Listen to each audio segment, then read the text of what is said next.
What's up, guys? It's Braden Sky. Thank you for tuning back into the Braden Sky Show, episode number 8. I got a really badass guest for you guys today. Emily Keddie, also known as Emily in the Wild. She is an ultra marathon runner who most notably ran the Moab 240, 240-mile race through Utah, and the Tahoe 200, a 200-mile race around the entire Lake Tahoe. She's also set several fastest known time records, hiked the 2,500 plus mile Pacific Crest Trail, and has done a bunch of other really cool shit. Had a great time recording this podcast. Was not expecting to laugh as much as I did, and I hope you guys enjoy listening to it. Let's get straight into it. All right, Emily, how you doing? I'm doing great. How are you, Braden? I'm super fucking stoked to be talking to you right now. Like I was saying before the podcast, I've got a long ass list of questions that I've been preparing for you for quite some time. I'm expecting this one's going to be a long one, but I think it's going to be super fucking fun to listen to. My first question, and this is, I ask partially tongue in cheek, but also partially serious. Do you enjoy running? I love that question. Because sometimes I mean, honestly, sometimes no. But it is really running, in and of itself. Sometimes I don't want to do it. Sometimes, the motivation's lacking, and sometimes I'm just not enjoying the process of it, whether it's hard to get out there and start, or just I'm bored to death wherever I am running, and trying to grind out miles, and it's mind numbing. I usually use it I turn on some music, turn on my headphones, turn on a podcast, to kind of let the miles go by. But I think it's a lot more about it's about more than just the running aspect. I mean, you've got preparation and dedication and motivation and planning and meeting people and seeing beautiful places. And in order to have the whole picture of being a runner and being someone who does big races, sometimes you just have to grind a little bit. It's not always about running through the mountains and having just the spring in your step. There are definitely many of those days where, fuck this, and I hate that, and I don't want to go, and I'm not feeling inspired. But those are also sometimes the days that, like, the most valuable days, because inevitably in a 100 or 200 mile race, you're really going to get a big case of the fuck-its many times. And so those are kind of the training moments that are really important. Is running fun, like, in and of itself? Kind of. I mean, you're sweaty, you're out there grinding, it's hard work. You get sore, you get tired, you can get injured. But I don't know, there's so many plus sides to it too. So I like that, because if running was just about going for a jog on the sidewalk with my headphones and just doing that repetitively every day, I wouldn't be a runner. It's much more about the community, the scenery, the events around running, and then all the parallels to life in general, all the things that you can apply it to. Yeah. The reason I was asking was because I listened to the last podcast you did where you said you did like 50-mile hikes before even doing PCT. And to me, that's fucking insane, because, like, for me, like, we both have a shared appreciation of nature, and like doing a hike that's like 10 miles, like, it's thoroughly enjoyable. But when I was in the Grand Tetons, I did a 25-mile hike in one day, and I'm not gonna lie, after 20 miles of just walking with a not even heavy backpack, just a day pack, that shit fucking sucked. Like, that shit was like massively unenjoyable. Like, my knees hurt and I was cold and I didn't want to be there anymore. And that's 25 miles, and that's not running, right? So, like, I can go for a jog, and like I can do like a mile or two. Then after that, I'm like, okay, I don't want to do this anymore. Like, do you feel that way? And then do you just like keep Um, pushing, or are you actually having fun as you're doing this? both. They both come and go. I think, when you hit like 20 miles in a hike, the thing is you would have already been finished with your 20-mile run a while before that point. So that's part of like the joy of running, is like being able to just travel that much further faster. Mm-hmm. I mean, those big hikes I used to do, I don't do that so much. I mean, rarely anymore. And part of that reason is just where I was living at the time, back in the Northeast. I had like lists of all the mountains, and I was trying to do them all, and then I was trying to do them all in the winter, and I was trying to connect them. And my best friend there, we were just both total peak baggers, and that was what people did, at least kind of people in our circle, was just peak bag all the time. What is And peak it was bag? really easy out there. What's that? I don't know that term.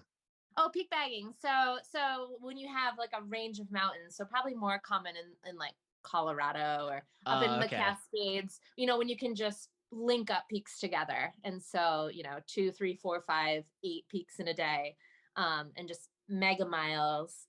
Um, that was just our jam. There's lists that you can complete: the Adirondack 46ers, the New Hampshire 48, what is it, the New England, like the 110 high peaks, and then of course like the Colorado 14ers, things like that. And people spend a lifetime trying to hike them all, or try to hike them all really fast in a few days. So yeah, that was kind of my endurance athlete thing, before I started running. Yeah. When you were like 20, let's say, were you always just doing like 50-mile hikes, or is this something that came like out of nowhere? No, it was sort of out of nowhere. I did sports in high school, but I wasn't like a disciplined athlete. I mean, like soccer, basketball, track, but those were really social things. My friends were doing them.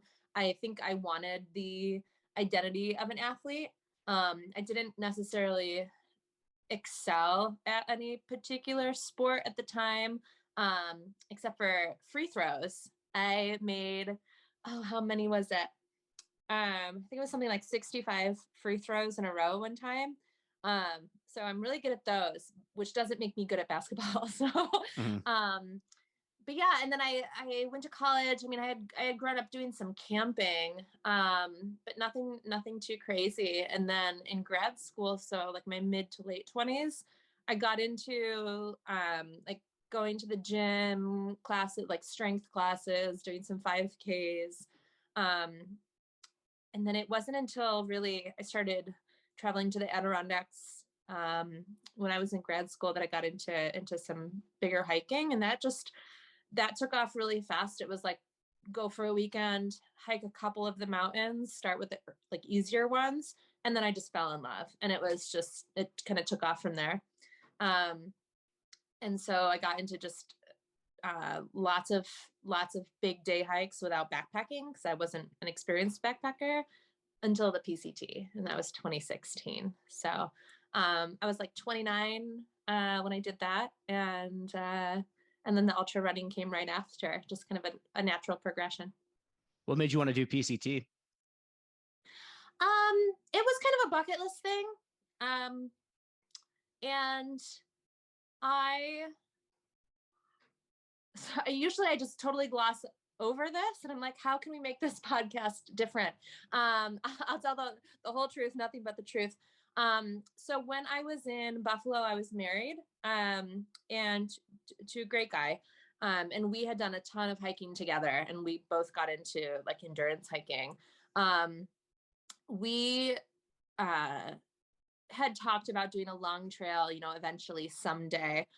I'm not generally a person who does good with like someday.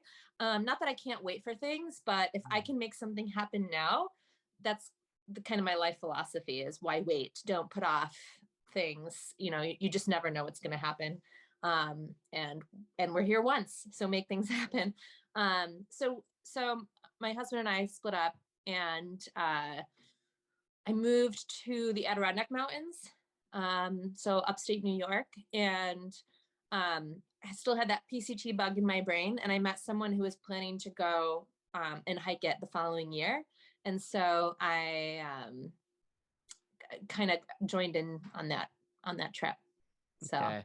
I yeah. saw on your Instagram, like you very briefly touched it. And by the way, you write some fucking long paragraphs. And when I I've do. got time, I'm a writer on Instagram primarily. I read them all. I love it. I love how Thank like you. open you are. But like I was reading this one thing maybe 2 years ago. It was a while ago. And I was curious if this is what actually caused you to become the person that you are now. Because you said something about like him and it sounded like you went through a breakup. I guess it was a marriage. Is that actually what like made you decide like, hey, I want to go do PCT? Is just like, hey, I had a was the marriage just, or was the divorce just devastating, or like what mentally and emotionally made you say like, I'll change the question actually. What mentally and emotionally made you become who you are today? I think that whole period of time had a huge impact. The PCT was kind of I look at it as an opportunity that presented itself, and for better or worse, that experience on the PCT wasn't. I didn't have the best partner for it, so it became a very, very difficult experience and a difficult hike. um, I think most people view going to do a long trail like the PCT as this like amazing life-changing thing. You set off on your own, you meet a bunch of people, it's incredible. I had that, but I've kind of compartmentalized it into two different experiences. One that was really negative and difficult and pretty sad. Just because the person that I was with most of the time. And then the other, which was beautiful, where I met amazing humans and had beautiful experiences and was always surrounded by amazing scenery. So it's one of those experiences where it's like, well, I don't regret it. It's just that's the way it happened for me. So doing that after the divorce, I think part of it was I just needed a huge change in my life. I didn't know what I was going to do next. I had left my job working as a psychologist at the Children's Hospital back in Buffalo, and I needed some kind of a life break or a different experience. And so the PCT very much was that for me.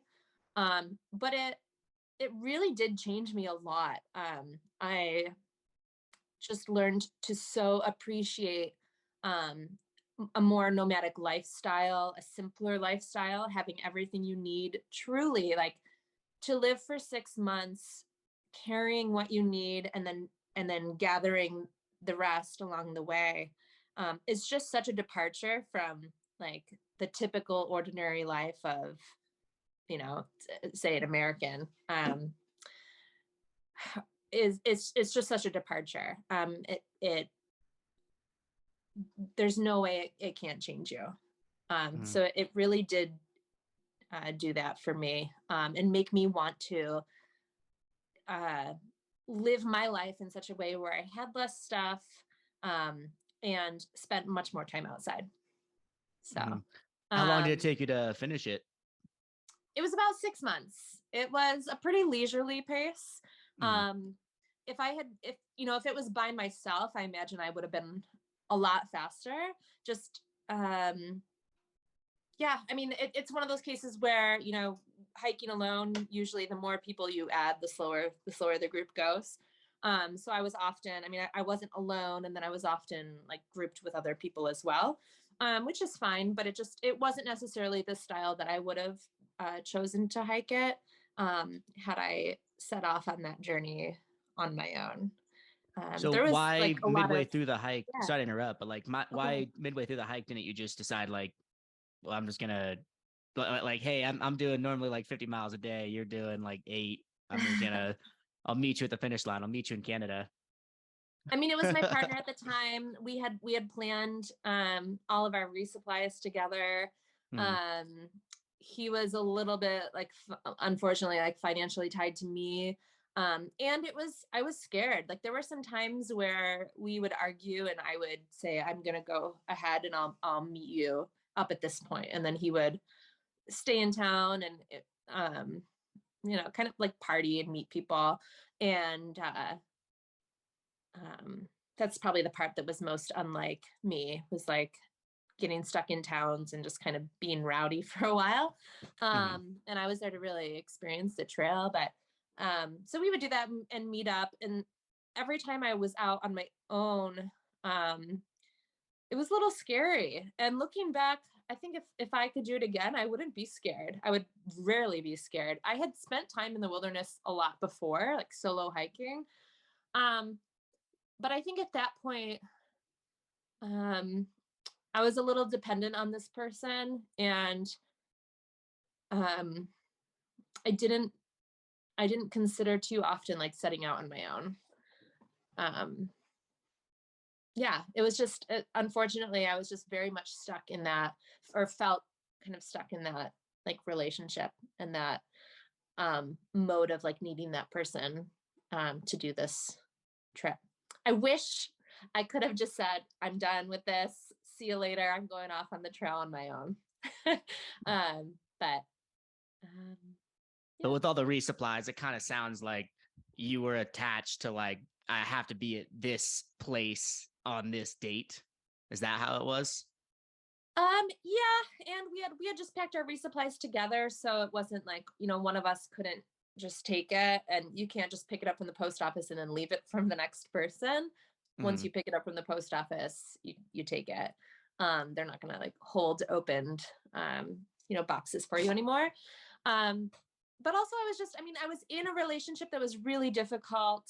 Um, I want to controlling, in some ways abusive, just very, very unhealthy.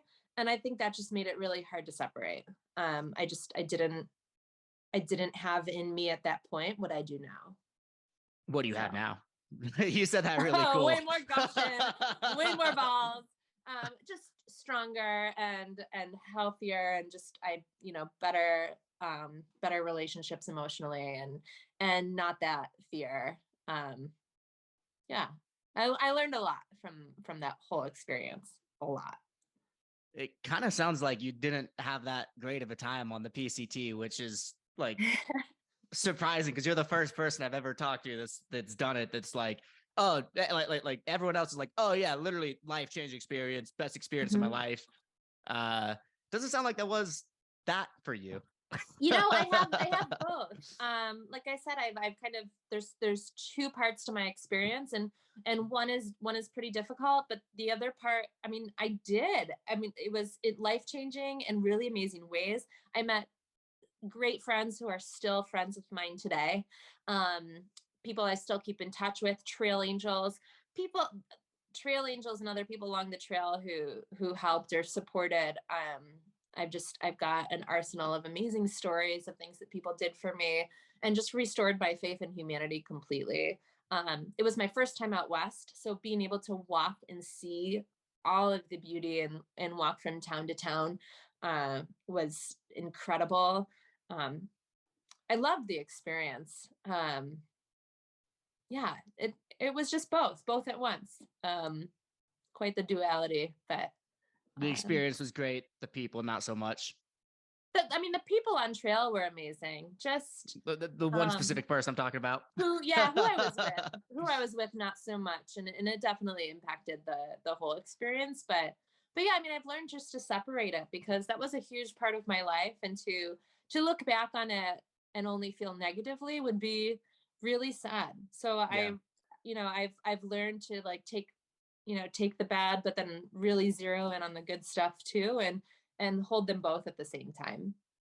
Okay. When I'm trying to like in my mind understand what your story is, there's this massive gap in between like so by the way, PCT is what made you want to do ultras, right?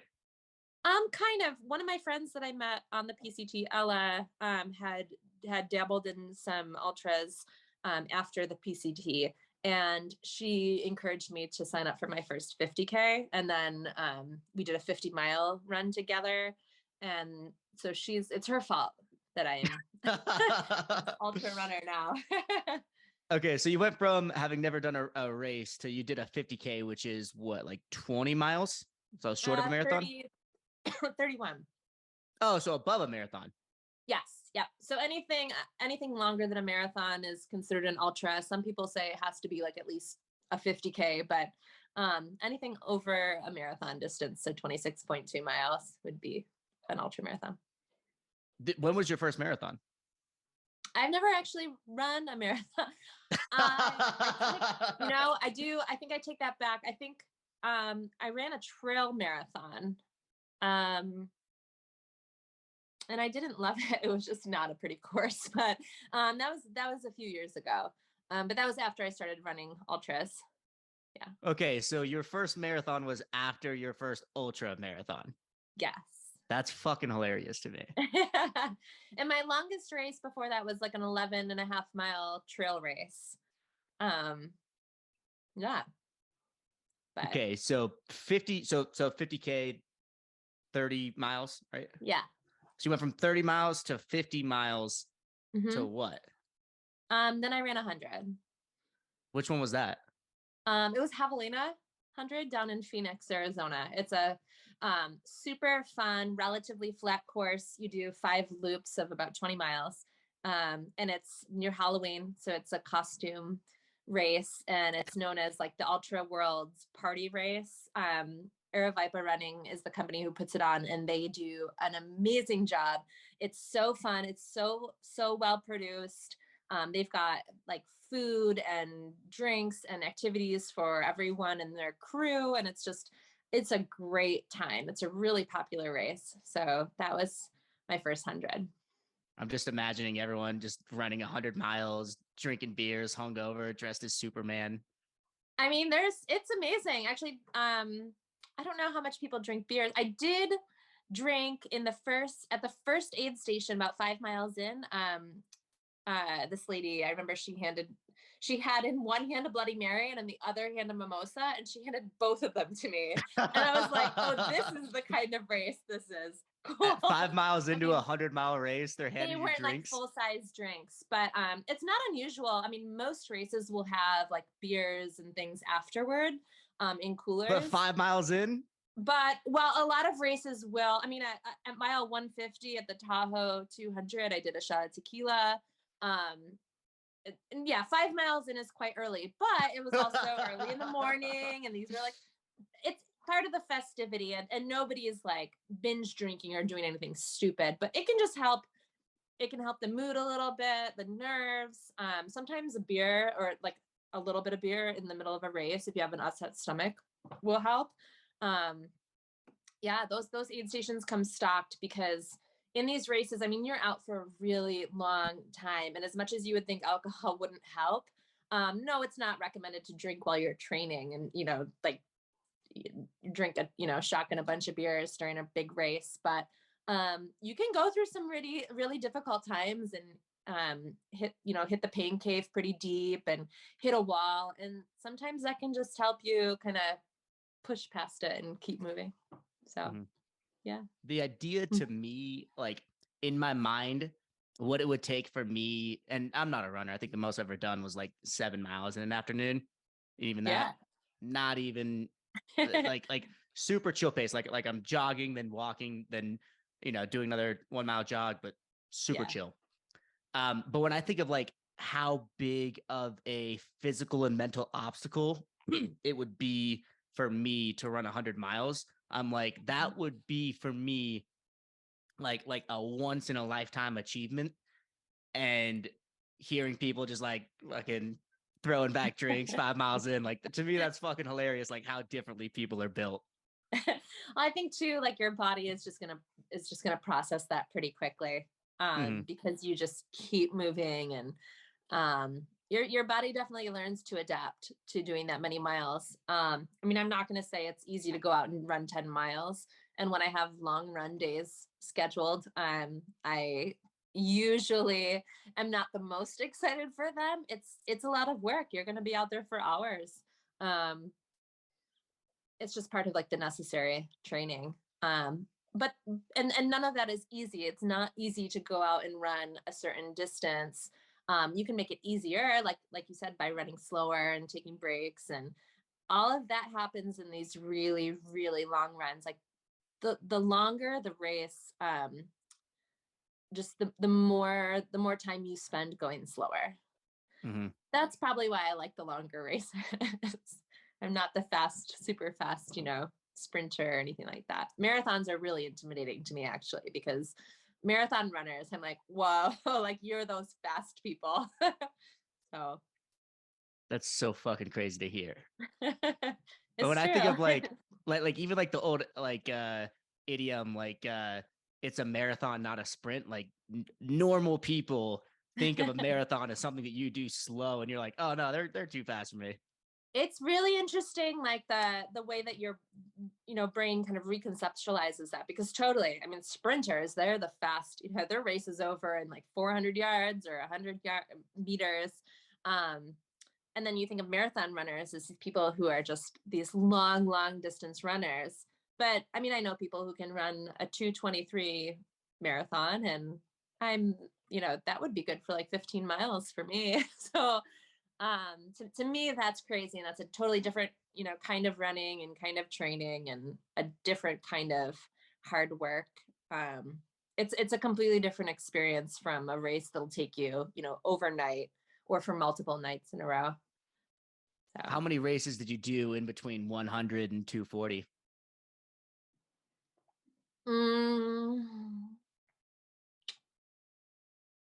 Good question.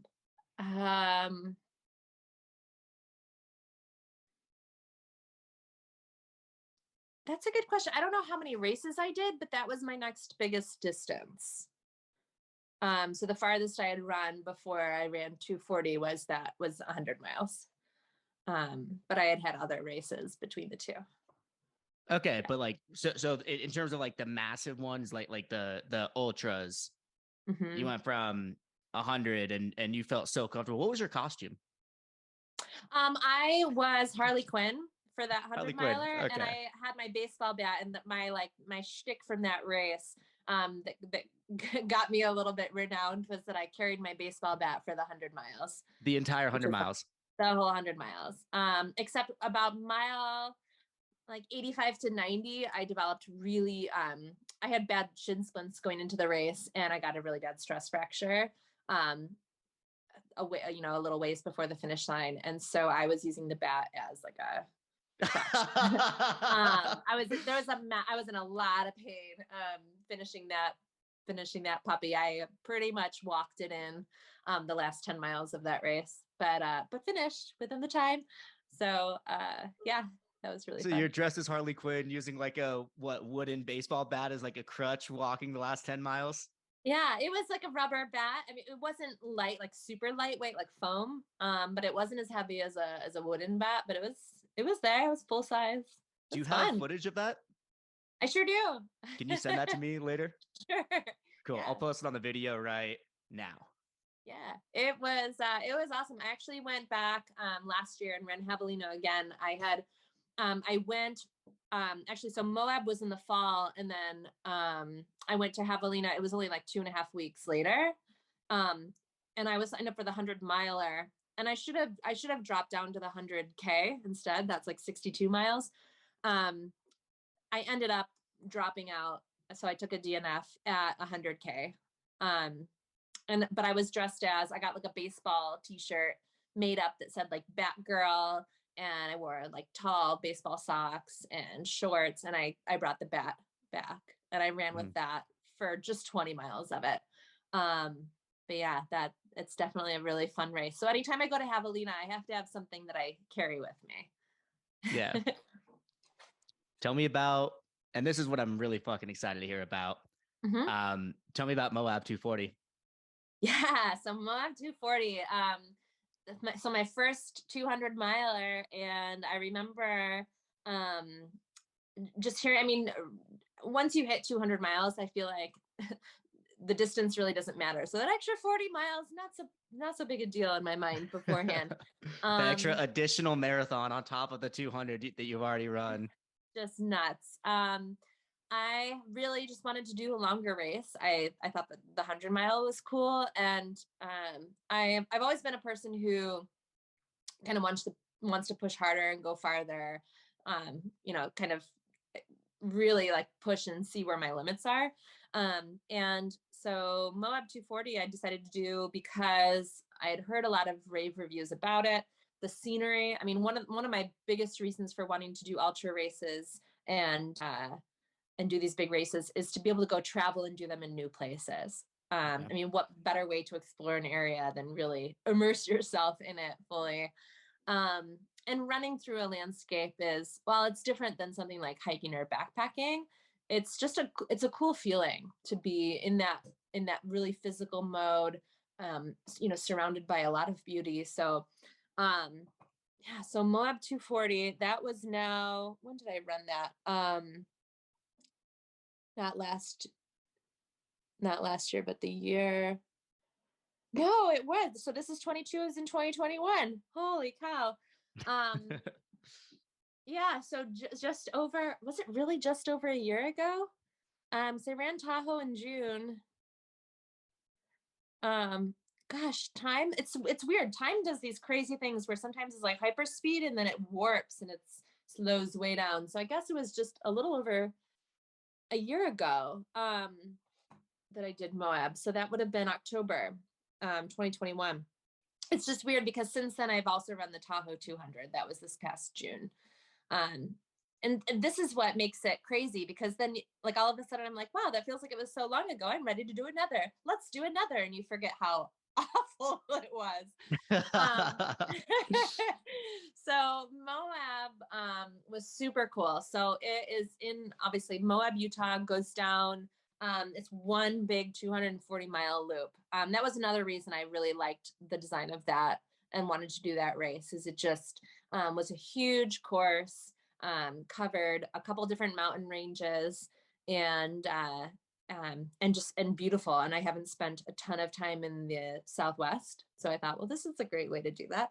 And I had a crew of pacers, bunch of my closest friends who came down and to support and to cart all my stuff all around the course and run with me.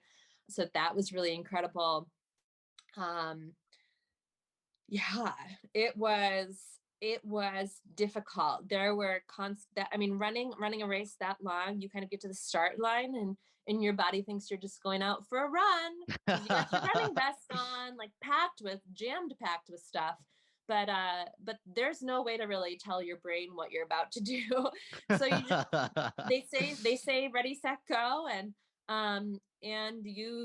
you just start moving. And when you get tired, you move slower. And when you get more energy, you go a little faster.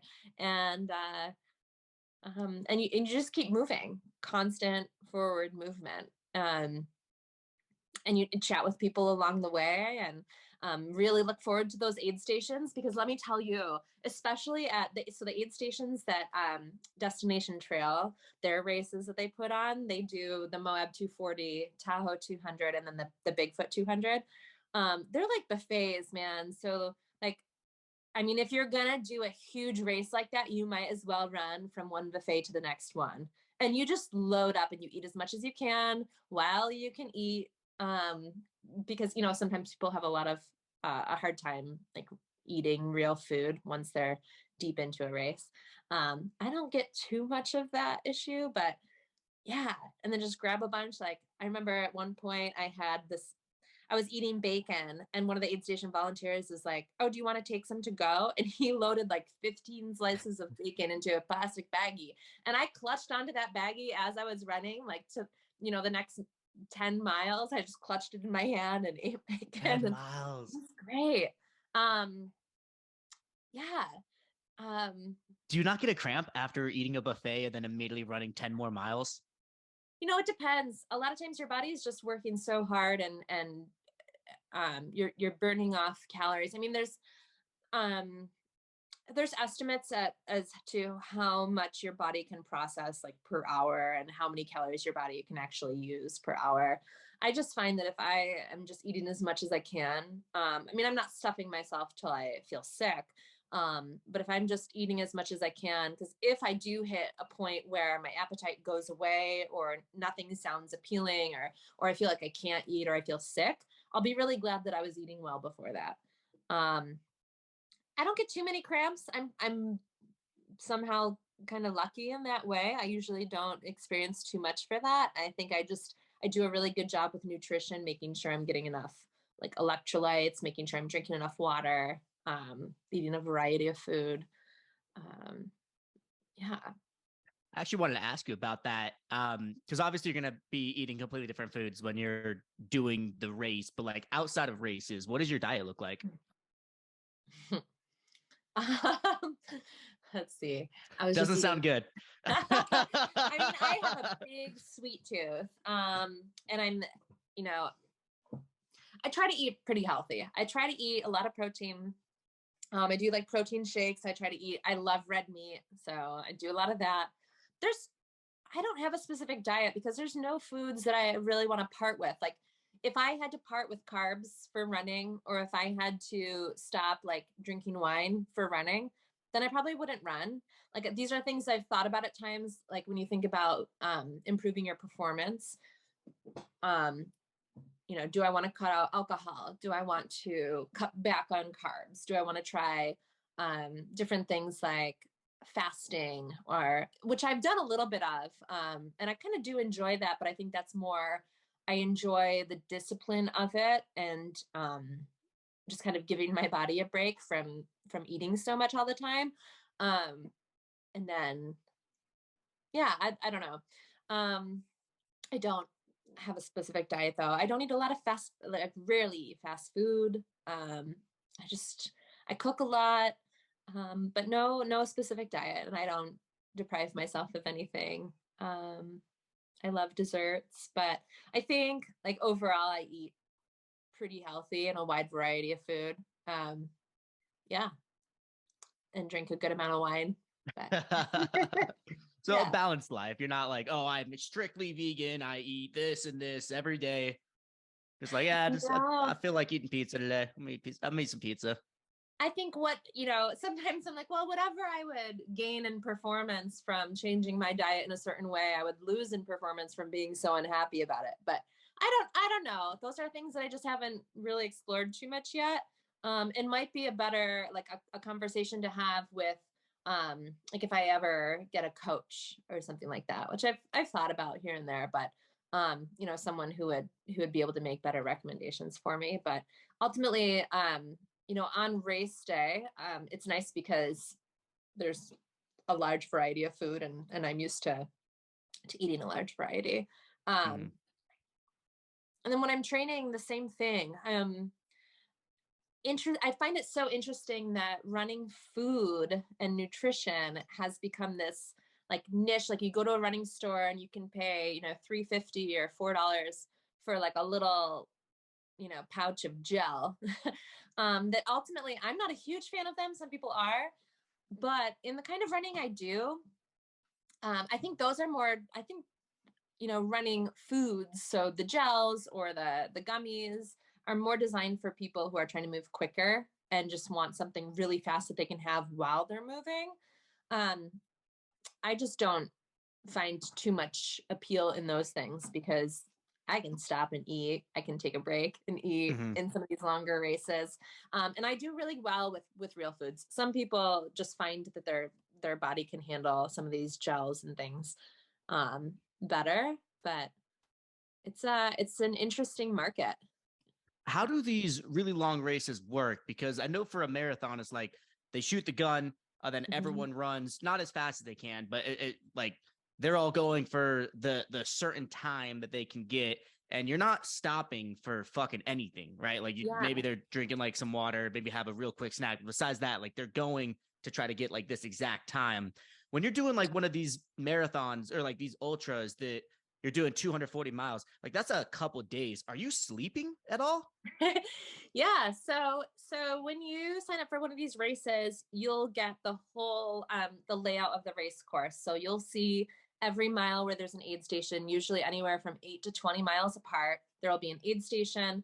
It'll say where the sleeping stations are. So in a 200 plus mile race, I would say almost always there'll be at least a few sleep stations where there'll be cots in tents for the runners. So you kind of can plan your race based around the sleep stations and say, hey, I want to try to sleep at this one and this one. And that was kind of what I did for Moab. As I came up with a game plan, I had an idea, like a sort of a goal time that I wanted to finish in, just based on my own running speeds from other races, and then other finishers who seemed like they were kind of on my same level. And then so I had a couple of different goals. I like say that I have a goal and then a secret goal, which is normally like faster and would be really amazing to hit. And then I have a super secret goal that I don't tell anybody. That's like, if I'm really doing amazing in this race. So I have those three. So I had those for Moab, and I had a friend make me a spreadsheet with all the different times that I would like hit the aid stations to kind of estimate where I'd come in. And then also helps with your crew to estimate like what your pace is and when you're going to get to each checkpoint. So yeah, you can kind of plan when you're going to get more food, and you can carry whatever food you want too. So like food and hydration, where you're going to sleep. In both Moab and in Tahoe, I struggled with sleep. Sleep deprivation is not something that I do well with. Some people can just walk like zombies and be hallucinating and do absolutely fine and just not sleep. That's not typically recommended, but everybody handles sleep deprivation differently. I just really struggled during the night and my eyes want to close. And during Moab, I really had a hard time with that. I hit a wall pretty badly after I picked up my friend Erica. And I felt so bad because it was nighttime. It's dark. Your brain is just like done. It's like, you've been running since 6 a.m. You need to stop now. And so I laid down in the dirt, and the ground is surprisingly comfortable when you're so exhausted. I bet. You can just sleep anywhere. And so I would take some dirt naps. Literally, and then get up. wow. Yeah, oh totally. I have so many photos from those two races of people just sleeping in the most random spots, like sometimes in the middle of the trail.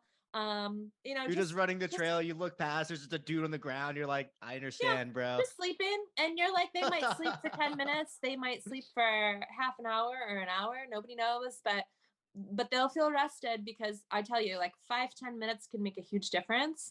A couple of times I would take like a short nap and then be like, okay, I would start moving again and just say that was not enough. But what's most brutal about it is usually when you really badly need to take a nap. For me, it's nighttime and it's cold. And so it's kind of a process of digging out your emergency blanket, like wrapping yourself in it, getting your hat and your gloves, and, setting up. When you're exhausted, that's a process. So at Tahoe, my goal was really to handle sleep a lot better. And I slept less. I think during Moab, I probably slept 5 or 6 hours. And at Tahoe, I think it was closer to maybe 3.5 or so.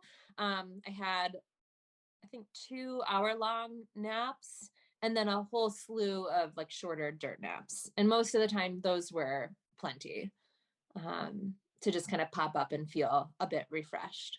But how many hours are each of these races? So usually around 100. I can't remember what the times, the cutoffs were. Tahoe is a shorter cutoff than Moab. I want to say around 100 hours, and Moab's a little longer. And then the times for them, I think Moab was my first 200, and what was my time? I want to say 83 hours for that one. And I came in, I was 10th female at that. So I felt pretty stoked about that. I thought that was a solid race. Learned a lot. There's just so many things that can come up that 100 miler is one thing, because you can pull one all-nighter just fine, and 100 miles is, but going beyond that. I say as if I totally understand. I totally don't. I'm like, oh yeah, totally. When you do 100 miles, yeah, you can do one all-nighter. It's no problem, dude. When I do an all-nighter, like like I push past like 6 a.m. and I'm feeling good, but around 11 a.m., even if I'm like not doing anything physical, if I'm just like working or whatever, or just like doing literally anything at like 11 a.m., I'm like, Yeah. fuck, dude, my brain doesn't work. My body's not working. Like, Oh yeah. But that's what training does. Like, you know, in training for these big races, you just build more and more miles, more days where you're doing back to back big mile days. So like running a 30-mile day and then turning around the next day and running 20 miles and just getting your body used to that. And so your body really adapts to that constant movement and that volume of, you know, the time on feet essentially. And also during these races, you are hydrating and eating so often. So you have energy. And I think that's the biggest thing is like you just casually pull an all-nighter at home. You haven't been moving and eating and drinking all through the night to support that level of movement. So yeah, you crash the next morning. And in these big races, it's the big challenge is just having enough, giving yourself enough energy constantly. And that's just stuffing your face. So, but yeah. how many miles is it between buffets? Anywhere from like 8 to 20. Okay. Usually more in between that. So, And I am actually for this next one in Canada this year. It's the Divide 200, and it's Canada's first 200-mile race. Everything's in kilometers. So I'm channeling my Canadian friends, trying to develop a little more of a Canadian accent, and also trying to, like, when I'm out in my runs now, I'm always converting to kilometers. So like the other day, I went on a 20K run, right? Which is like 12 and a half miles. It's 12, yeah. So I'm like trying to get used to that. But those aid stations I think are going to be like 20 to 40 kilometers apart. So 12 to 24 miles apart, which can get pretty far because you think, 12 miles, I could bust that out in 2 hours. Well, you're not going to bust out 12 miles in 2 hours when you're, 150 miles in. It's going to take a bit longer. So what kind of pace are you actually maintaining? It's not a constant. So this is where it gets kind of crazy with these big races because you have people like Courtney Dauwalter who savage. I mean, and she finished, I can't even remember. I think she broke 60 hours for Tahoe. I feel like it was like 59. But just the fastest time ever. And it's those kind of times that I'm like, that's not ever going to be my goal. And I got second place in Tahoe this past year, which really blew my mind. I mean, I did really Congratulations, by the way. Thanks. It was a lovely surprise for myself, but you learn so much, from doing those kinds of, from doing that distance. And I think I took everything I learned from Moab, applied it to Tahoe, executed that plan. Still a bunch of shit happened that threw me off, but now I have all of that to apply to the next race too. It's just, those races are just, they're so long that it kind of, there's a lot of time for things to happen, good and bad. But even so, the girl who took first place at Tahoe finished, I want to say like 10 or 11 hours before me. It was incredibly fast, just nuts. So, yeah, it's crazy. What was I talking about? You were talking about, so what we can actually talk about, because you said briefly, like for Tahoe 200, you applied what you learned from Moab 240 to make Tahoe 200 better. What was the specific things that you learned? So I learned to keep things simple, stupid. So like not to be so concerned with my gear, to like really trust in the tried and true gear that I know. And just, so like the night before Moab, I was like packing my gear bags and I threw in so much extra stuff. And so during the race, I was just rifling through all of this extra stuff I didn't need because I just had too many options of things like which hat I'm going to take and which gloves and which coat. For Tahoe, I kept it a bit simpler. Same thing with food. I tend to like think I'm going to like pack with me all this food that I'm going to need. And at the aid stations, like they really have enough stuff. So just having a couple things with me for between aid stations, Usually you have to carry a minimum of like 500 calories anyway. So it's like a jumbo honey bun. So I'll have that and a couple of other, like a bag of Skittles and a granola bar or something, but really just limiting what I, like, trying to take with me. Sleep was a huge one. I learned a lot about how I do with sleep at Moab. So my strategy going into Tahoe, I had a sleep strategy. I deviated a little bit from it, but I also listened to myself a lot more. And I took like more naps and shorter naps kind of all throughout. And I prepared my crew for that too. I was like, there's going to be times where I'm just going to need to drop down on the ground, take 5 minutes, maybe it's 10 minutes, and then we pop up and we keep going. And that worked really well for me. Does your crew just wake you up at that point? So usually like I'll set an alarm or they'll be there with me and once in a while they'll lay down too and try to take a little cat nap. Or they'll just sit there awake and let me know. But a lot of times while I'm like, it might be a really light sleep where I just pop up like right before the alarm goes off, or I might totally just doze off and then they wake me up. But it's quick. I mean, that 5 or 10 minutes can seem like a bit longer. So when they wake you up, do you feel like refreshed or do you feel like pissed off? Like, oh fuck, I just got 20 minutes of sleep in the last 5 days or 3 days. Definitely, oh fuck is there. Definitely. But I wouldn't say refreshed is the word, but ready to keep going. Ready to keep going without like stumbling along. Without being a zombie. At night when it gets cold, like the dark and the cold is really challenging. So what season is Moab? Moab's in October, down in Utah. So the desert just gets really cold. We actually had a snowstorm the night before I finished that complicated the race. That was in the La Salle Mountains because it does go up higher in elevation. So there was that. It was pretty cold. And then at Tahoe, Tahoe was moved. It used to be in September. And when I ran it this year, it was in June. And we got some snow flurries during that too. But they also both got really hot. So you just kind of have to be prepared. These races where, they're held in places where there are mountain ranges, you really just gotta be ready for anything. So it's actually snowing while you're running? Yeah. But not like deep, not huge accumulations. Although Moab did get a few inches or several inches up high. But luckily I had finished by then. I remember I was at Moab, the second to last aid station was one where you could sleep. So I was maybe, I don't know, 30-ish miles from the finish. And I took a nap and then my crew woke me up. There was a storm coming, but they woke me up sooner than planned because they said the storm was coming faster. And they were like, we need to go. And so I got up, looked outside, storm clouds. I was like, we are out of here. And we went and took off. I remember it was funny because at that point of the race, I had ceased being able to run. Like my body just wouldn't do it anymore. I was like power walking at a pretty fast, like 4.5 miles an hour.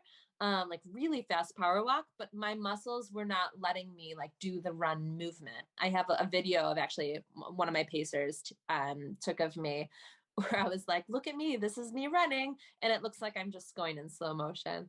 But when they said that storm was coming and I got up from my nap, just magically out of nowhere, I was able to run. And one of my proudest moments of that race, my pacer, going into the final aid station, I took off from him and I went into a sprint and he tried to catch up with me and he puked. So I made my pacer puke because I was going so fast.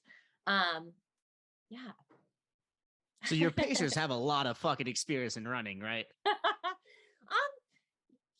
the most part, or they just really love running and want to be part of the experience. For Moab, I really wanted everybody to have a good time because these are, first of all, dear friends of mine who I would like to remain friends with.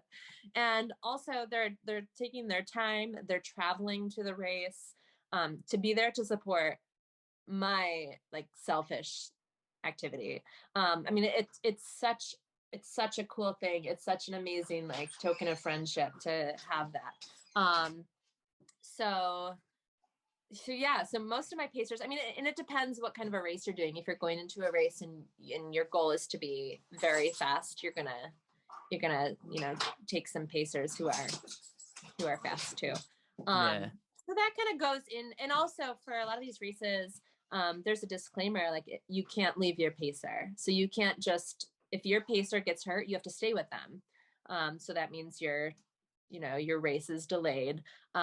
Or if they slow down for whatever reason, you can't leave them, you can't separate. And that's usually just for safety reasons, but that's something to consider too. Because So you that's don't want to definitely just a leave them balance. out in the desert or in the wilderness. Or if they said, I'm slowing you down, go without me, and you can't, you don't have that choice to separate. So that's another thing too, is, when you have a pacer in one of these big races,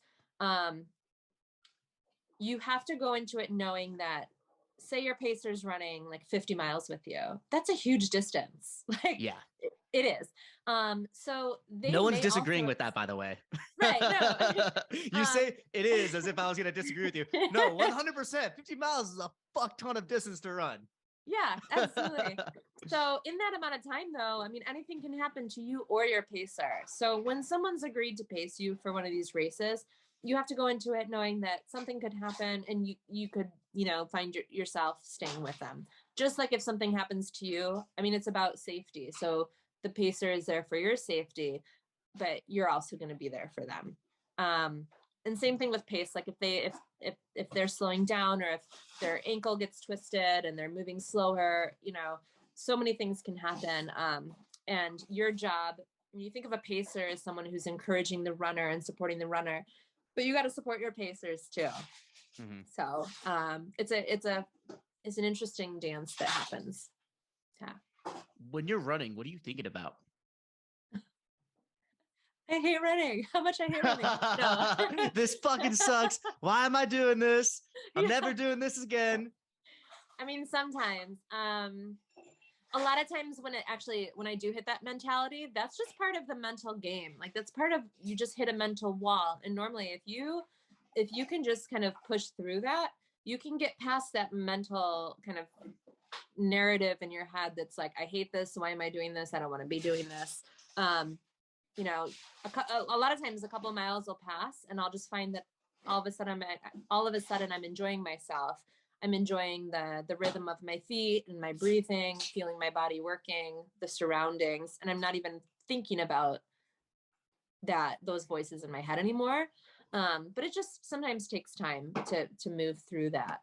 And that is like a wave that comes and goes all the time. So in these long races, even more so. Yeah. So what else do I think about? I think about so many things, but nothing extremely deep. Like, I've heard of people who go on runs and they just go to really like solve their life's problems, or to plan things for work. I can't do that. If I'm going to sit down and plan things, I need to have a notepad in front of me and be focused and concentrating. And when I'm running, it kind of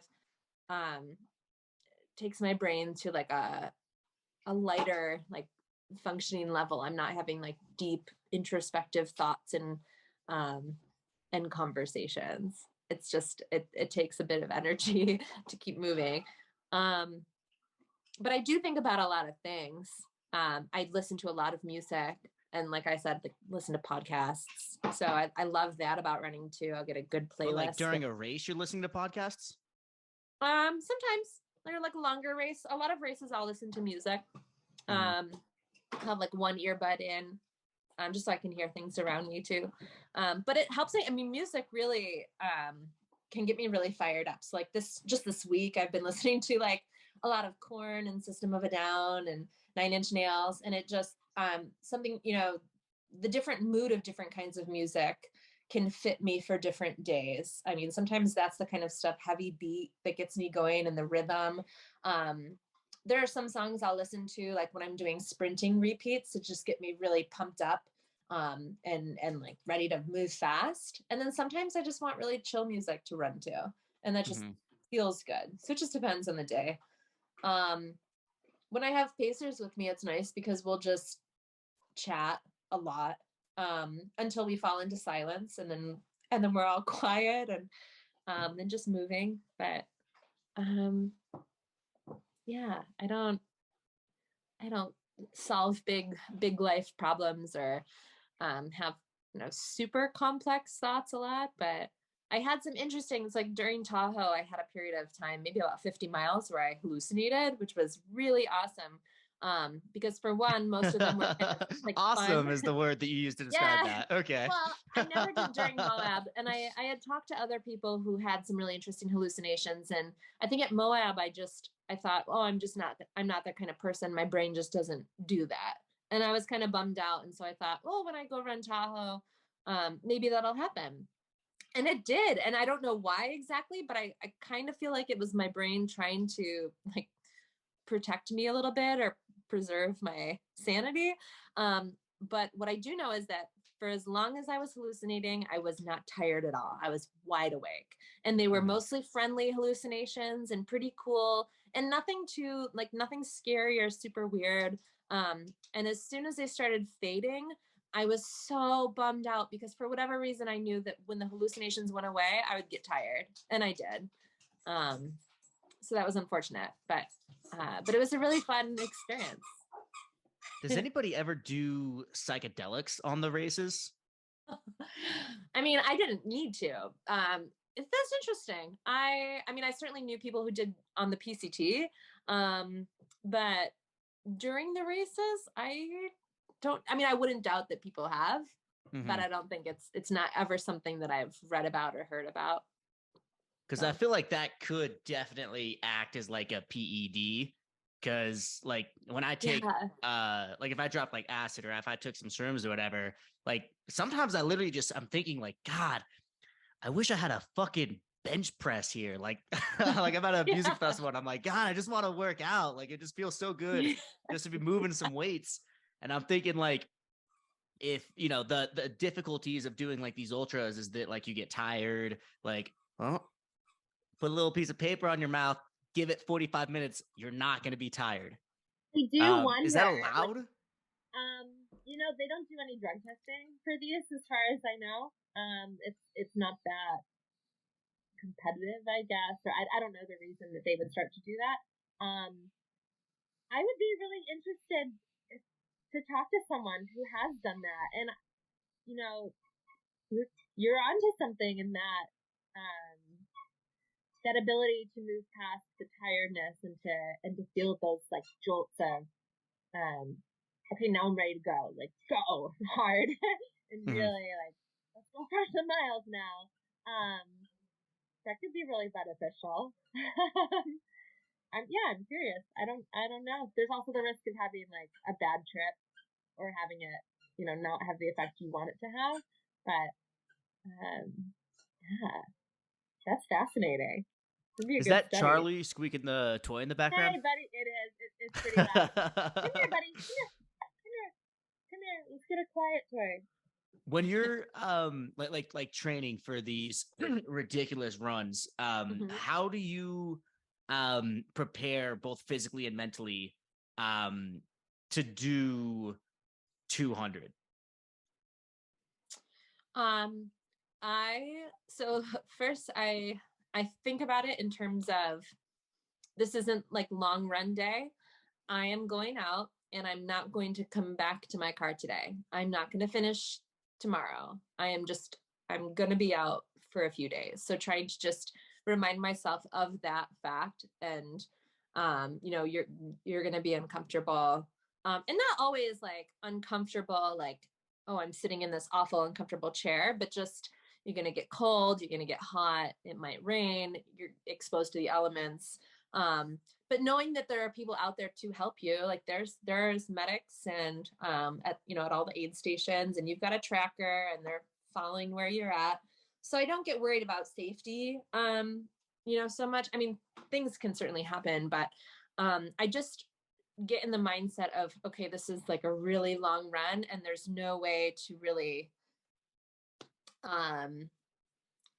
to comprehend that like when you start it. So just super long run, I'm out for a couple of days, this isn't going to end today or tomorrow.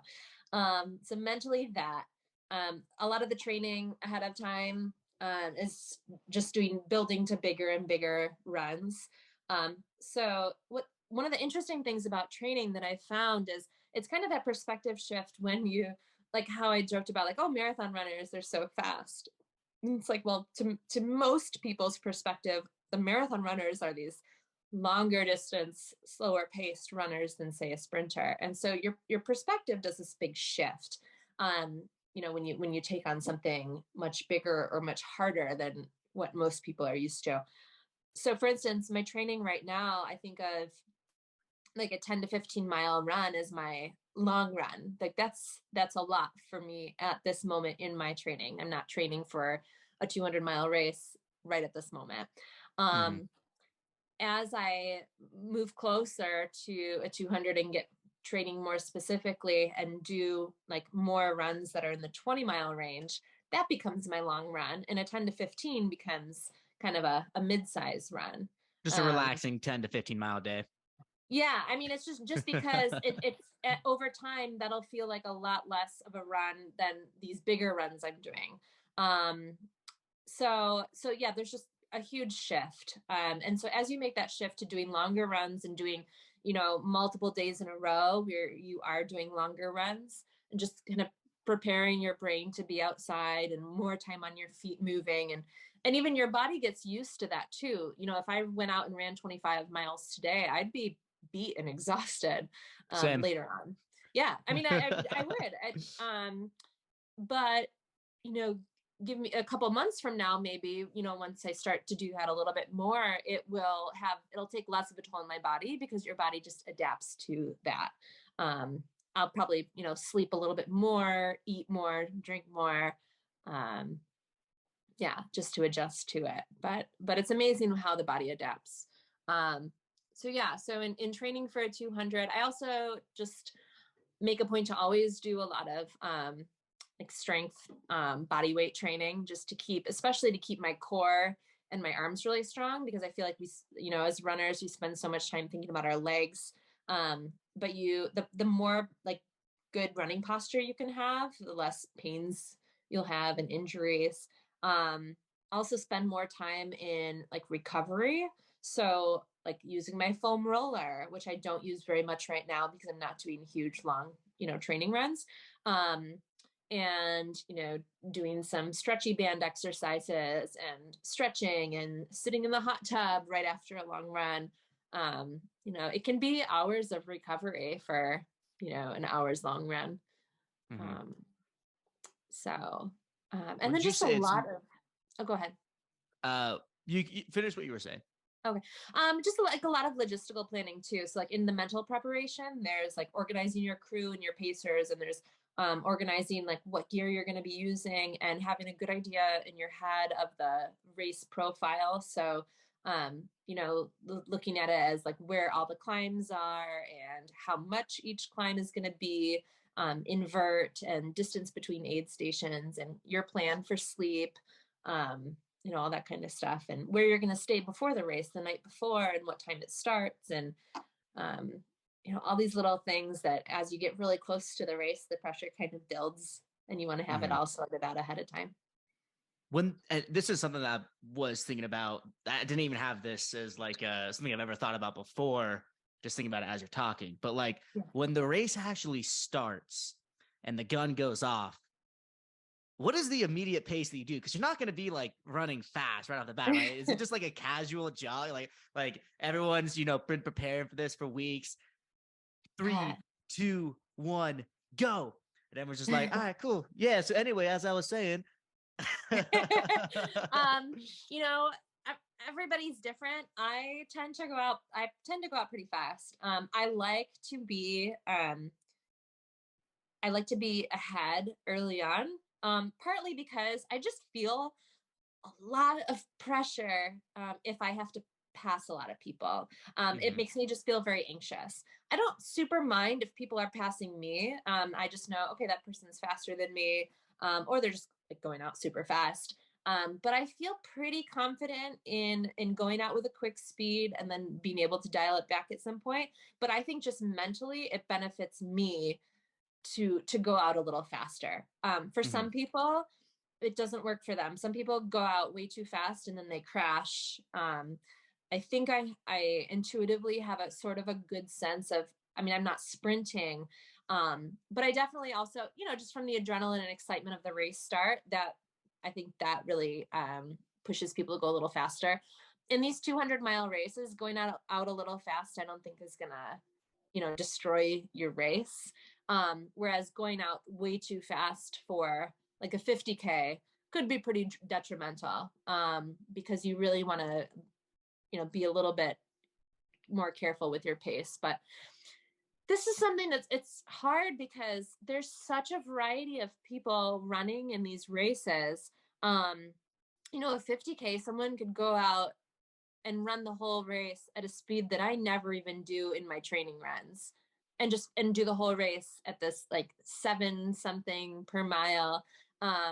I'm nowhere near that fast, so I can't maintain that. So it's just you have to really know yourself and know what your pace is going to be like.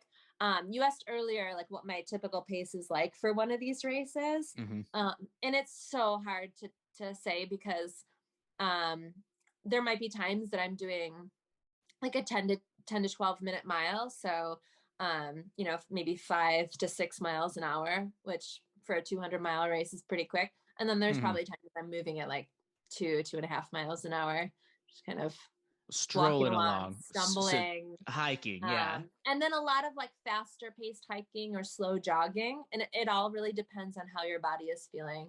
Mm-hmm. And sometimes a pacer might be like, hey, do you want to try jogging a little bit? And just, Mm-hmm. and it helps to have that little nudge, to keep moving. But just continuous forward movement pretty much for a pace. I should know my times a little bit better because I don't remember what my time was at Tahoe, but if it was like 68 hours, I don't know. I'm just making things up now, but that yeah, actually honestly makes it more cool to me that like you do this thing. And like for me, I would have the number just tattooed on my arm, like, yeah, 58 minutes, 32 seconds. You're like, 50 hours, 60 hours. I don't know. It was a couple yeah, days. my brain hard drive, I need to like trim some things away because I've noticed like a lot of things don't stay as much. My retrieval is not so good. It's there somewhere. Yeah, I would have to look it up. I knew the times really well. But I'm also always just thinking about the newest race and my newest like goals for time. So that information is stored elsewhere. Mm-hmm. But yeah, it's interesting to kind of go out in a race and especially if you're going out, it depends too what the terrain is. I've run races where at the start line you're just going straight uphill and so everybody is walking immediately, and it just seems really funny because hey, we all just started this race and everyone's walking. So that's always kind of a funny situation. One of the things about really like mountainous races and just races with a ton of vert is that nobody runs up the really steep hills.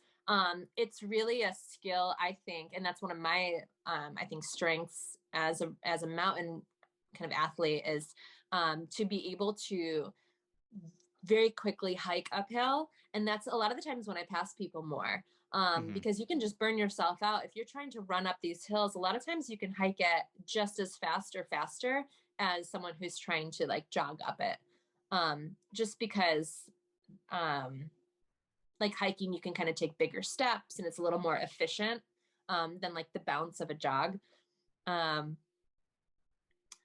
So yeah, so the pace is interesting. It makes me think of a race that I had read about online. It was going to be a 200-mile race, and it kind of had this air in the course description of being really exclusive and only for people who are really the best 200-mile runners and the best athletes. And then it said somewhere in that this isn't for those runners who think they can walk part of it. And I remember thinking to myself, like, I just finished Tahoe and did really well, and I walked a ton of that. Like, do they really think that they're going to get people not walking any of this. It was funny. From my business perspective, I'm just imagining it, the person who wrote that is just like a Fiverr copywriter who's never run before. He's just like, let me figure out how to make this sound intense. From someone in the ultra running community's perspective, I think it was, what do I want to say? I'll just say it. I don't think it's a race I would want to do. I don't think it's a race director I would really like. Okay. It sounded pretty snobby and maybe not, I don't know. They were going to have different cutoffs for different genders too, and like some things that you normally don't see in races. It just seemed like someone pretty sexist and full of themselves wrote it. So that's just what I'll say. I won't even see what the race is, but I just remember reading it and being like, oof, yuck. But yeah, so pace is a crazy thing. There's certainly people, there are some elite runners who have run these 200s in really crazy times who can keep a pretty steady pace. I mean, they have variation as well. And then I think like just recently, so Camille Herron, who's one of the best ultra runners in the world, she just set the 100-mile world record on a track at Desert Solstice, which is a pretty popular race down in Arizona. And in the same race, she set the record for the 100-mile, and I believe also the 100K and 50-mile. So she was going fast. I mean, Jesus is right. And so that is like not only faster than I will ever like just casually run, just do a training run, but a really consistent pace. And she's used to, I think, training and really paying attention to pace. And I run and I train according to feel. There's times where I push myself, but there's definitely times when I think like, oh, if I was running with a running coach, I'd probably be pushed a whole lot more than I'm pushing myself right now, because I might not be feeling great and I just stop and walk or, something like that. Mm-hmm. So it's just there's so much, I enjoy ultras because there's so much variability. There's such a range of runners and a range of why people are there and what their goals are and what their times are and the experiences that you can have from one race to the next. Yeah, that's what keeps it pretty exciting. I'm gonna ask you a question. Then with my headphones on, I'm gonna run and grab my charger because I just realized my MacBook's not being charged right now, and I don't want to just die. I actually do have to plug in my phone too. Actually, we could pause it for a second and come back right now. Okay, so you said that for this one specific race that we don't have to mention, that they have a different cutoff time for men and women. And something I'm really interested in is like for the differences between men and women in terms of physical fitness. There are some obvious ones like upper body strength. Mm-hmm. Men can do more pull-ups than women can, obviously. Mm-hmm. But to me, with running, I feel like it's pretty even between men and women.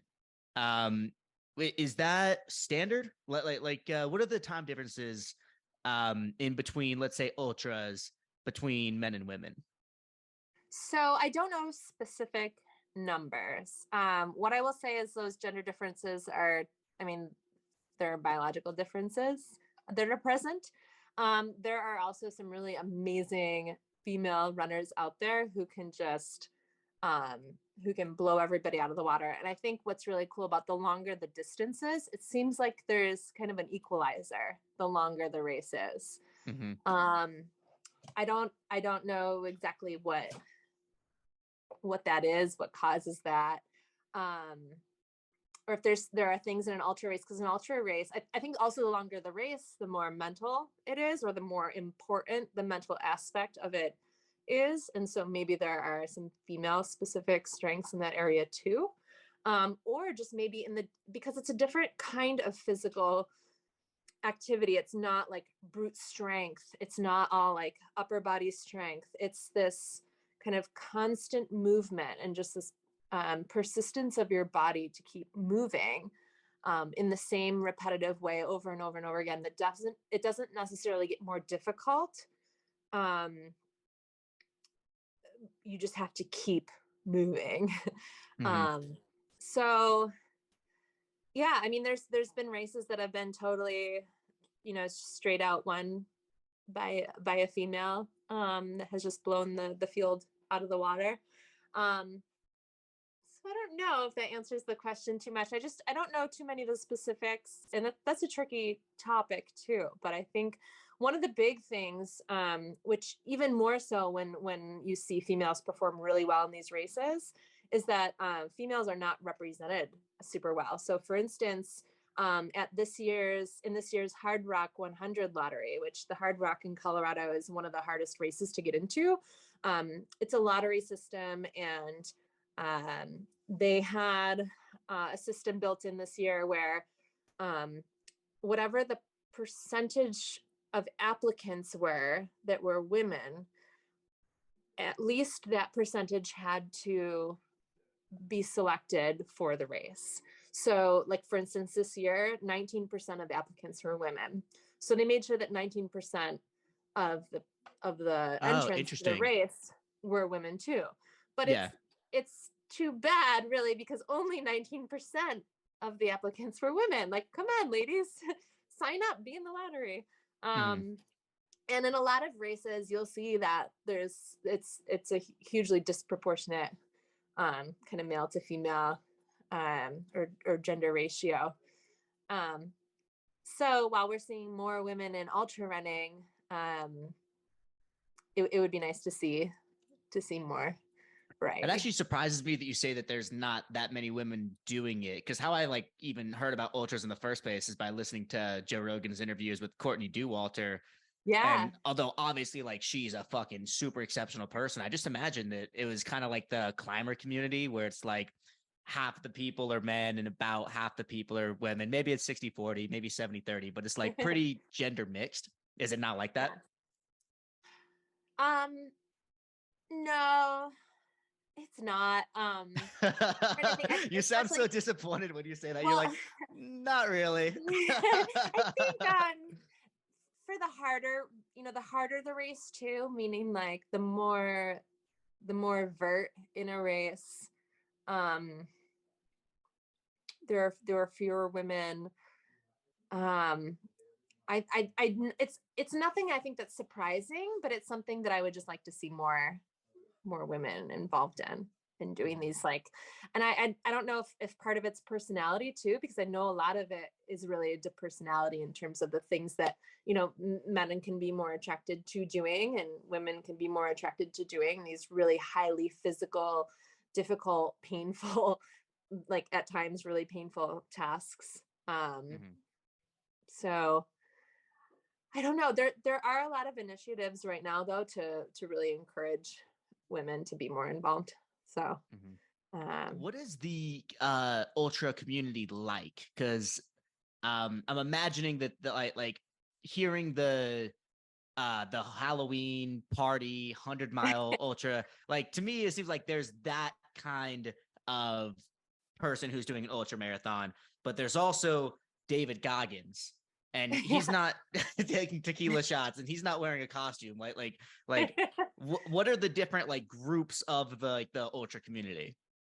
I mean, you can be all those different things. I mean, I could be a little David Goggins sometimes, maybe, but it's cool because the ultra community is actually quite small. I mean, anytime that you immerse yourself in a specific community of people, you're shrinking the population that you're really focused on. So while scrolling through Instagram, I see all these runners. It just seems like there's all these people that are doing all these amazing things constantly. You start going to races and you see familiar names and you see familiar faces, and it's kind of a tight group, especially in these really like more long distance, or if you do like some local races, you'll see a lot of the same people. I think that the ultra community is pretty inclusive as far as like encouraging and people's styles in racing. Like, I'm just here to finish the race, hopefully, versus I'm here to compete really hard. Everybody's doing the same thing. So like the person who finishes first, like, wow, good for them. But the person who finishes like the last before the cutoff, holy cow, they've been out there the longest, like suffering the longest. And so I would argue that that's like even more respect, because that is talk about perseverance. There are like here in Bend, we have a huge ultra community, and there's lots of different running groups that you can be involved in, formal, informal. I think a lot of time runners get in the habit of either running alone or running with like specific people. And a lot of that just has to do with you're used to these people, the conversation flows easily, your pace is very similar, or you just like running the same places. So while I know like many runners in Bend, I don't run with many different people. But yeah, but the running community, I mean, it really runs the gamut, pun intended. People from all different backgrounds. You get a lot of people who have hiked long distances, a lot of people who have gone through like significant struggles in their lives, loss, trauma, recovering addicts, people, veterans, because I think that running for a lot of people provides an outlet for just energy. It provides them time to think, or just have thoughts flowing, which I think you asked me earlier, like what I think about when I run. And I think it's more of like just a running flow versus like, directed thinking. But there are people who don't drink, who are runners. There are people who drink a lot, who, we've got like the beer mile, and all kinds of, always go for a beer after your run. It's everybody. It's a very varied community. There's also a lot of overlap with other disciplines too. Like a lot of runners who mountain bike, a lot of runners who climb also. I think, especially with ultras, because you're an adventure seeker. So I think that's why there's a lot of overlap in other activities there. Mm-hmm. There's a couple questions I want to lead to from that. I'll try to remember both of them. First one, why do you do the ultras? What do you get out of it?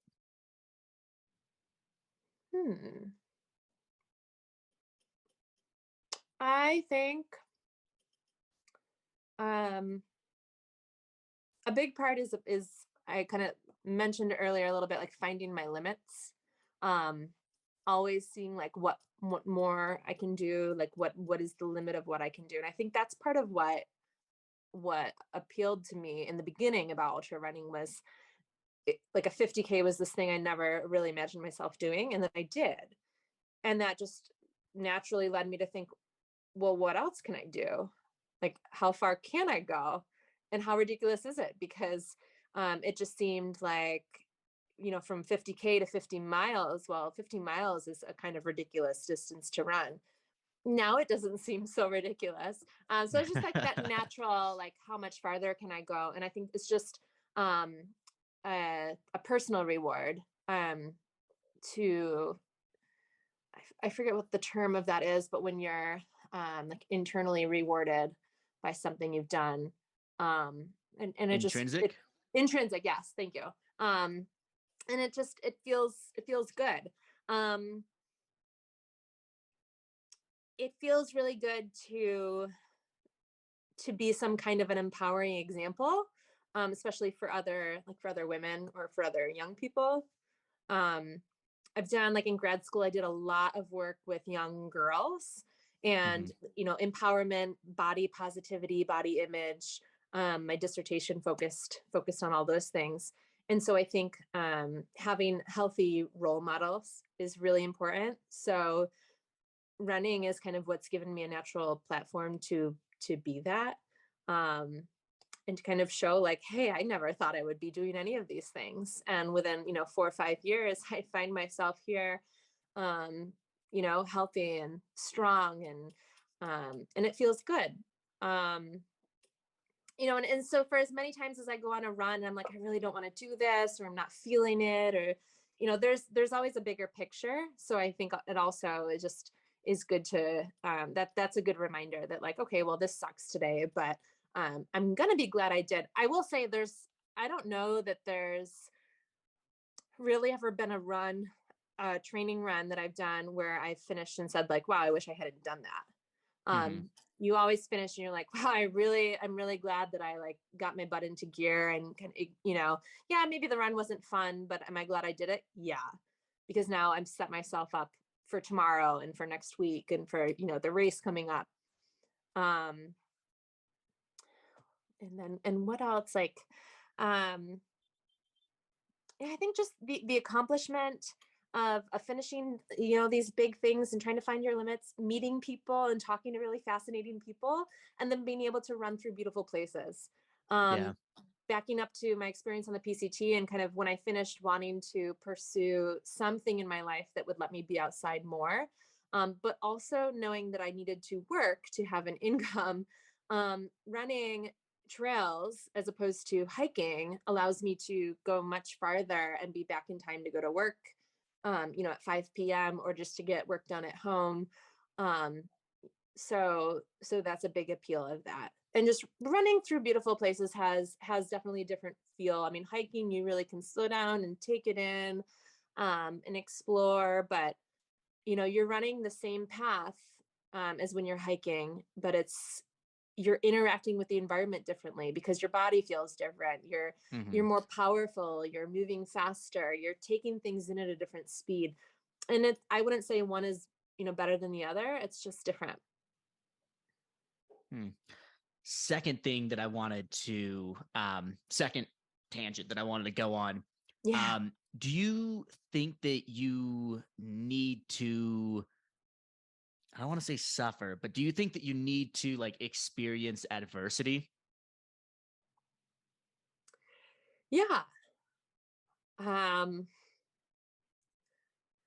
Sometimes I don't think that it's like a direct correlation, like, oh, if I experience this adversity, it'll make me better in that.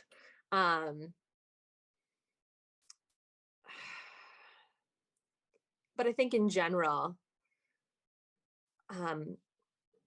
so yeah, so I don't think it's a matter of, like, oh, you experience adversity so that you can handle it, so experience that thing later and not struggle. I think the thing about experiencing adversity is it teaches you more about yourself and how you handle things. Mm-hmm. It doesn't necessarily make it easier. So for instance, like, if you've experienced trauma, earlier in your life, it doesn't necessarily mean that if you have trauma later, it'll be easier. If you have, experienced a 200 miler, it doesn't necessarily make the next one easier, but you learn, from all the stuff that sucks and all the stuff that's difficult and painful, and you can apply it, and you can apply it to more than just your next race. You can apply it to everything in your life. So while it might not make things easier for you, it'll get you to know yourself better and to know how you handle things. So maybe you can deal with future adversities better, if that makes sense. It doesn't make things easier. It just, it makes you handle things better. Yeah. Does that What make sense? motivates you? It does. Okay. What motivates me? Food. So knowing that I'm Not the gonna, like, have expected answer at all. knowing that I'm gonna have a really good meal after a run, will motivate me. I'll be like, and I try to balance. I try not to run to eat, but more like eat so I can run and have a good balance of the two things, because that's a really complicated thing too. What an interesting perspective. I think though, well, and when that can get dangerous. I mean, in the world of sports, just as far as nutrition and body image, eating, and exercise, all these things can get really enmeshed. And I still find myself sometimes struggling, and just feeling like, oh gosh, like I'm on a lower mileage week and I'm so hungry and I'm just eating so much. And and then, or just like saving up my long run, and I'm going to be, I'm going to, look forward to eating all this good food, but only after I do this run.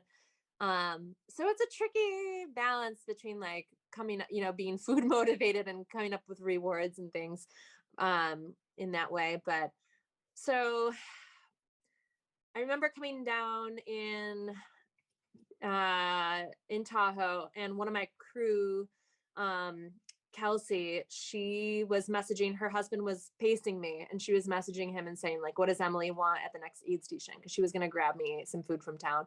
And I said a strawberry milkshake and chicken fingers, and she brought those things for me, and it was the best, like one of my probably top 5 meals that I've ever had.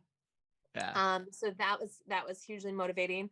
And then one of my biggest motivations, and probably like one of my proudest 10-mile segments, and most difficult 10-mile segments of a race ever. So the last 10 miles of the Tahoe 200. And that was when my boyfriend came and joined to pace me. And we run together all the time, but usually like 6 miles is the most. And he's not an ultra runner. But he came to run with me for the first time at a race. And that, like, I was so focused. I mean, I had my friends pacing me throughout that race. Mm-hmm. I think from mile 50 to the end. So for 150 miles of it, they took turns in different sections. And in my head, I just kept thinking, like, because before the race, he said, I'll see you at mile 190. And I was just like, I have to get there. I have to get there. And then when he started running with me, he was ahead of me, encouraging me to move faster and to keep going, and, come on, come on. And we were just going uphill, and I've never like breathed so hard or made so many like noises while I'm running as that time. And it was just such an exciting segment of the race. I will say that like having someone there that you love and care about, and just really can't wait to see, is so motivating. Yeah, I think just getting to the finish line and being done is hugely motivating. Getting to the next, it's tough because in these races, I try to also kind of deconstruct it, like, so mentally, just get to the next aid station. So just focus on that one segment of the race at a time. Get to the next aid station, because they're not going to let you drop out. Those aid station volunteers are die hard, and they're going to boot you out of there and send you on your way. That's what they do. So, take your bag of bacon, keep going. Yeah. I also just, what else motivates me? I don't know. There's something I think different in my brain, or in the brain of anyone who just really wants to spend a ton of time outside.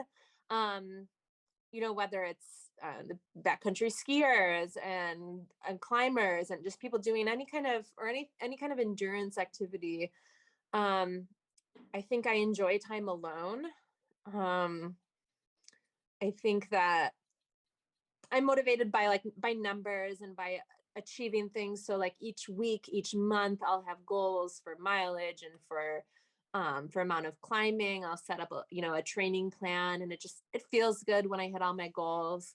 It feels very motivating, because this is something that's been like the last 5 years of my life, and I never thought this would be me, until that, point. And it just feels like it keeps getting better in terms of the opportunities that I'm getting, the companies that want to give me stuff and have me run for them, and the places that I'm invited to travel. I mean, through running, I've had so many doors be opened up and met really amazing people and had experiences. And I mean, don't get me wrong, I spend a lot of money on like race registration and travel and running shoes and things like that.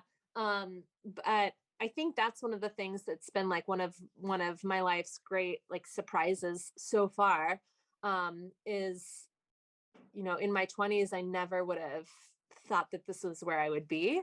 And I'm still like, I mean, like an amateur running like this. I'm not a paid professional. I still like I work, but I treat it like it's a pretty professional endeavor. I take it really seriously. So it's motivating to know that I've put a spin on my life, that is working out really well. And that, I think about myself back in high school track, where I was kind of a slacker runner and just there for the social aspect. And I remember the day that I approached my coach and said, I think I'm going to drop the track team. I just wasn't really into it. And I would just love to like talk to him today and be like, the time you spent with me was not for nothing. Do you still have his contact information? Because you totally should do that. I mean, he was like a second cousin of mine, too. So I did, I know that I think our assistant track coach, has talked to my dad was a teacher at my high school.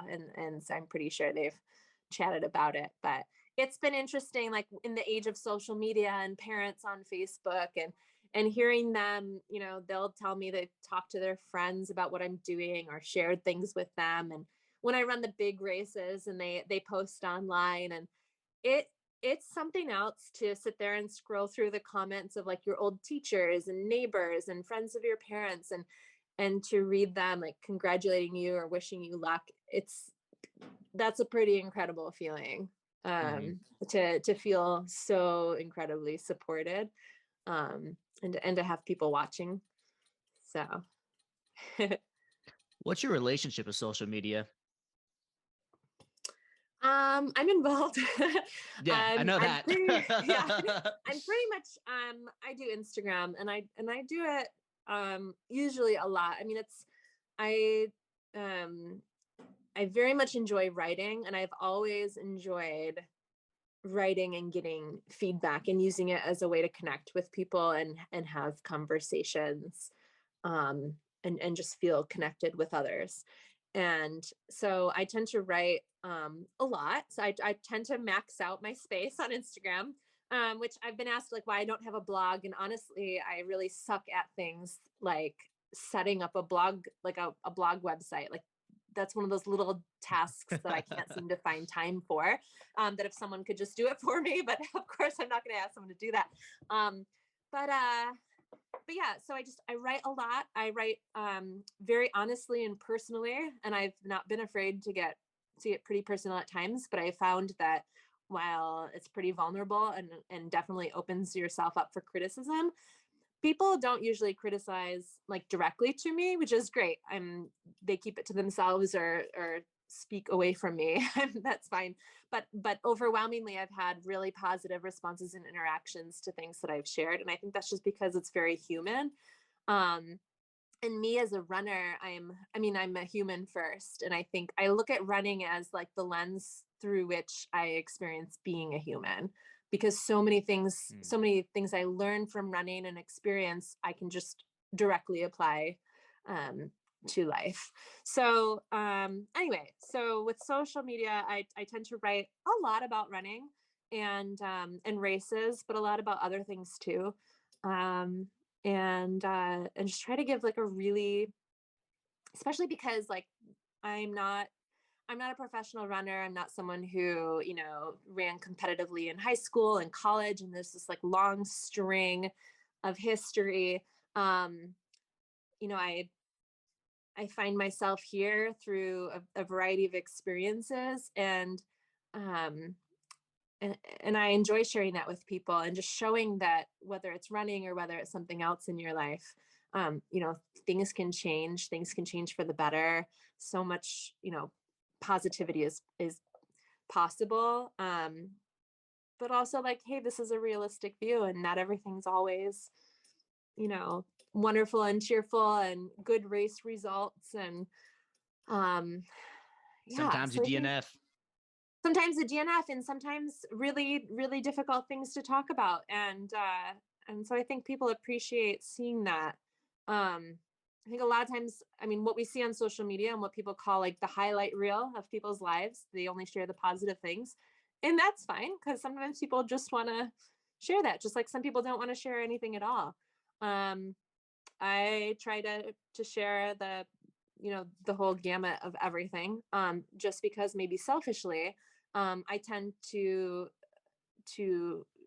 meet on social media people who connect with that, and we have good conversations, or at the least they feel heard, and I feel heard, and they're not alone, and I feel not alone. Like that is one of the good things about social media, is that we can feel connected with people.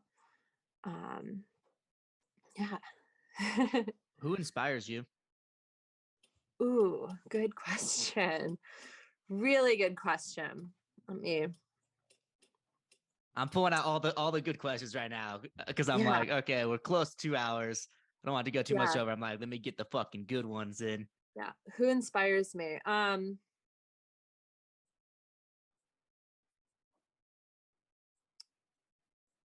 Anyone who comes before me in a race, who finishes before me, because that it drives me to work harder. It drives me to think like, okay, how can I do better? Not always necessarily in like a competitive way, really just in a positive way. Like, how did they get to that point? Like, I did really well, and how can I get that much better? And just admiration, like the girl who came in first female at Tahoe. I was just immediately like in awe, and like, how did she manage her race, and how does she manage her sleep, um and that's really cool. Definitely Courtney Dauwalter, because she just seems super cool, down to earth, like Spear. She's self-coached and she just takes on these big things, and she doesn't always succeed. And I think that's one of the big things to remember too, is you can get caught up in this false narrative that everyone's always succeeding.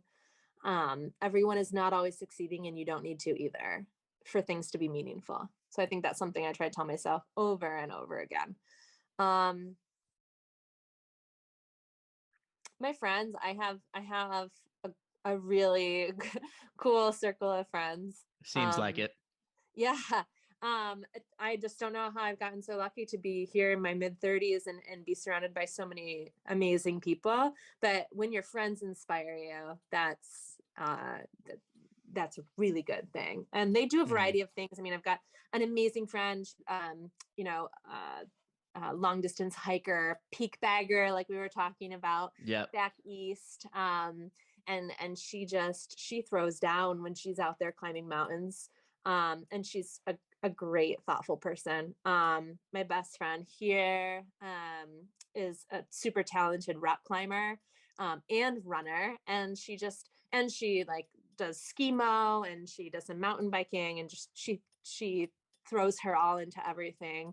And then I've got another really good friend here, who's also a runner and who keeps going longer distances. She did a 50 mile, and then this year she ran 100K, and she's a river rafting guide, and has had some incredible, and she's a mom and wife, and she just love her. And so many people. There's just too many people. Like I'm just thinking, I'm thinking of people that I know in person. I'm thinking of people, you know, I will say this. Yeah. You're definitely someone that that inspires me. And I hope Thank you. you'll have the same impact on some of the people who who are listening to this.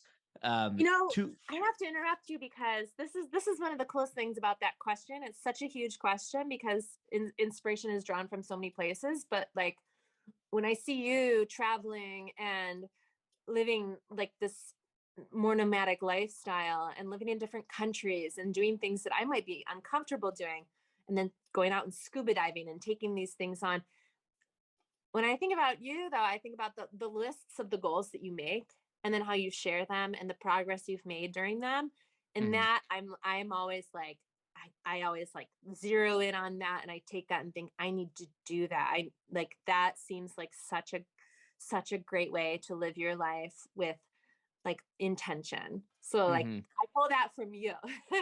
I would actually love if you did do that more. And not joking, my next question actually was like, what like if you did make that list of like everything, not everything, but like the next things, like the next goals that you're going to be working towards, like what do you have on that list? Yeah. Um, which Oh, I like that question as opposed to like what's next? Like what are your next events? Because they're like similar but different questions. Um so like um I'm sitting here looking at all these books that are lined up right under my phone. I want to read more.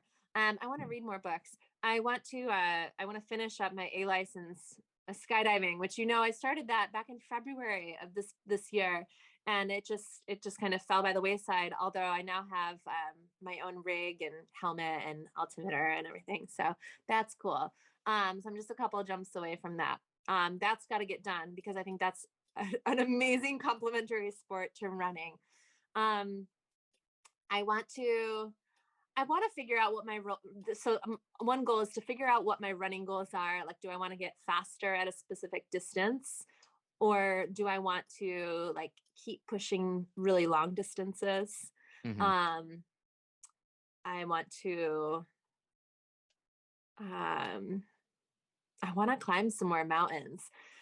Um, that is one thing that training runs and races don't necessarily give me, is that the joy of climbing a mountain, like climbing up. Yesterday I was running hill repeats on a really steep, like 800-foot incline. And I just realized, I was like, I'm not running at all right now. I'm just hiking uphill and loving it so much Mm-hmm. more than my runs like lately, where I've been trying to run up hills and it's just too steep to run up. And I was just like, wow, I've missed this feeling. I want to go climb something. Um, so I don't know what that's going to look like as far as planning. I'll have to put more thought into that and come up with some more mountain objectives. Um, yeah, 'cause I was so into climbing mountains in the Northwest for a while, and now branching out. I've been doing a lot more in the past year from home. So like driving a lot less, running from home, running to the trailheads, um, and just doing a lot less like casual travel. Like, oh, I'm just gonna drive a couple hours to go do this run. Mm-hmm. And part of that is me being very aware of like the impact on like the environment. And part of it is also just the cost of doing that so frequently, and wanting to spend money on like bigger trips and travel and having different priorities. Um, yeah, I'm gonna put together a list and I'll share it. Please do. I'll put some I'd be thought super into that. stoked to see that. Yeah, yeah. Which of the accomplishments that you have accomplishments to me seems like an egotistical term, but like of the things that you've done so far, which are the things that you're the most proud of? Mm. And it doesn't even have to be with running, by the way. It could be like, oh, Yeah. I was fucking really nice to this one person this one time. I helped them change their tire. Yeah. Oh, if I could change a tire, that'll go on the list. Throw it on the list. Oh, one of the biggest, well, so getting my PhD, Yeah. that was a big, that was an accomplishment. That was full of all those little things like I mentioned, like creating a website. It's just one of those time consuming things that I don't find enjoyable. So you're a doctor, but creating a website is going to be too difficult. And not, my brain's not organized in that way. I mean, I'm trained as a clinician and not, but to get a PhD, I had to do like all the research. My goal was to write the shortest dissertation possible. It was like 80 pages. So fucking long still. Full of a lot of little tasks that were not enjoyable for me, but were necessary. But that is definitely one of my biggest accomplishments. So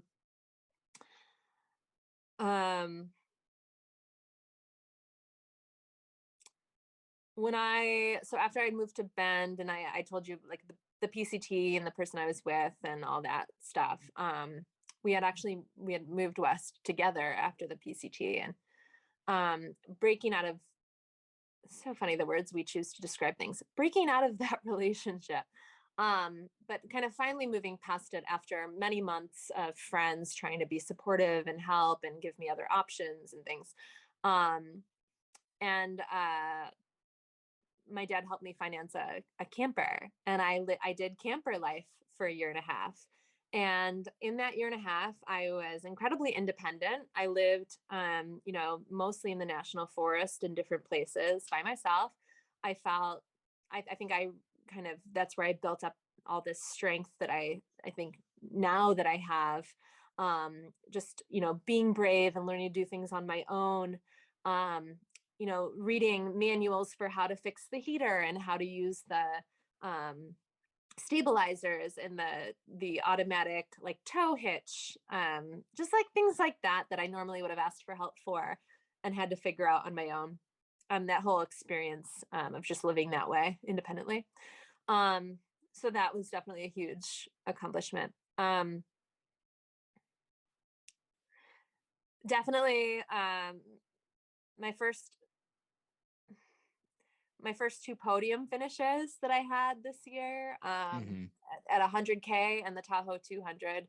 That was a feeling that I didn't expect and I didn't know that I would have, but just to me personally, it less about like, oh, I finished on the podium, and more like, oh, I belong here. Like this is something I can do. Like, I mean, I love it. I love the races. For just completing them is a big deal. Massive. Yeah. But to like place and think of myself that I'm, competitive in this sport, kind of opened up my eyes to another aspect of running, and being involved in these, which I've been enjoying, and just doing a lot of thinking about, okay, like what's the next step and how can I do more of this? And, yeah.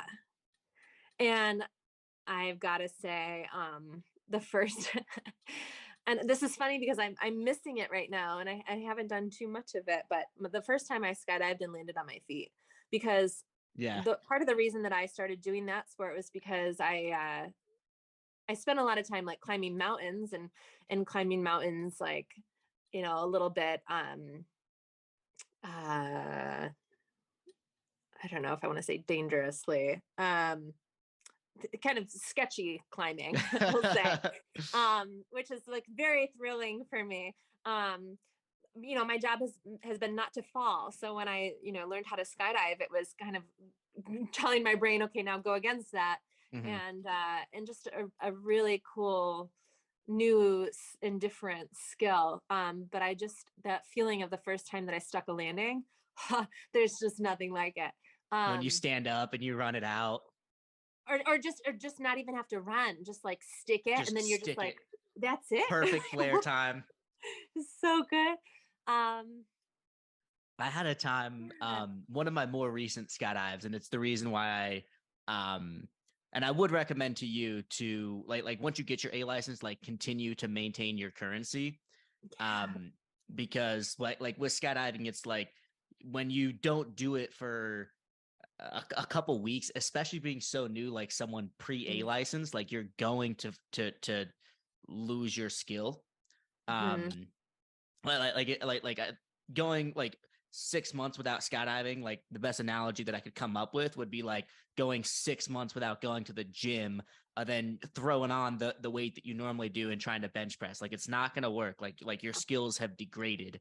But one of the more recent times, not the very last one, but maybe last 4, because I just went currency to currency, like recurrency jump to currency jump to currency jump, like not doing as much as I need to, and I'm not going to get back into it until I know that I can fully commit to it, because I realized like, oh, it's really fucking dangerous for myself and for other people to be for me to not be current.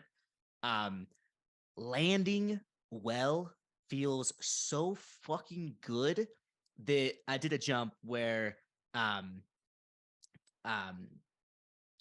so I was really fucking excited for this jump, and it was just a jump. I think it was a 2-way, maybe it's a 1-way. I don't even remember. But the first group jumped out of the plane, and I was the next one. I did not wait 3 seconds at all. And what you're supposed to do, I know you know, but I'll explain it to the people listening. You're supposed to wait until the people that jumped before you are like 45 degrees away from you. That way you have strong separation. Yeah. I didn't do that. They jumped, and I was like, all right, time's up. Let's do this. And I fucking jumped. I think I probably also tracked the wrong direction right before opening.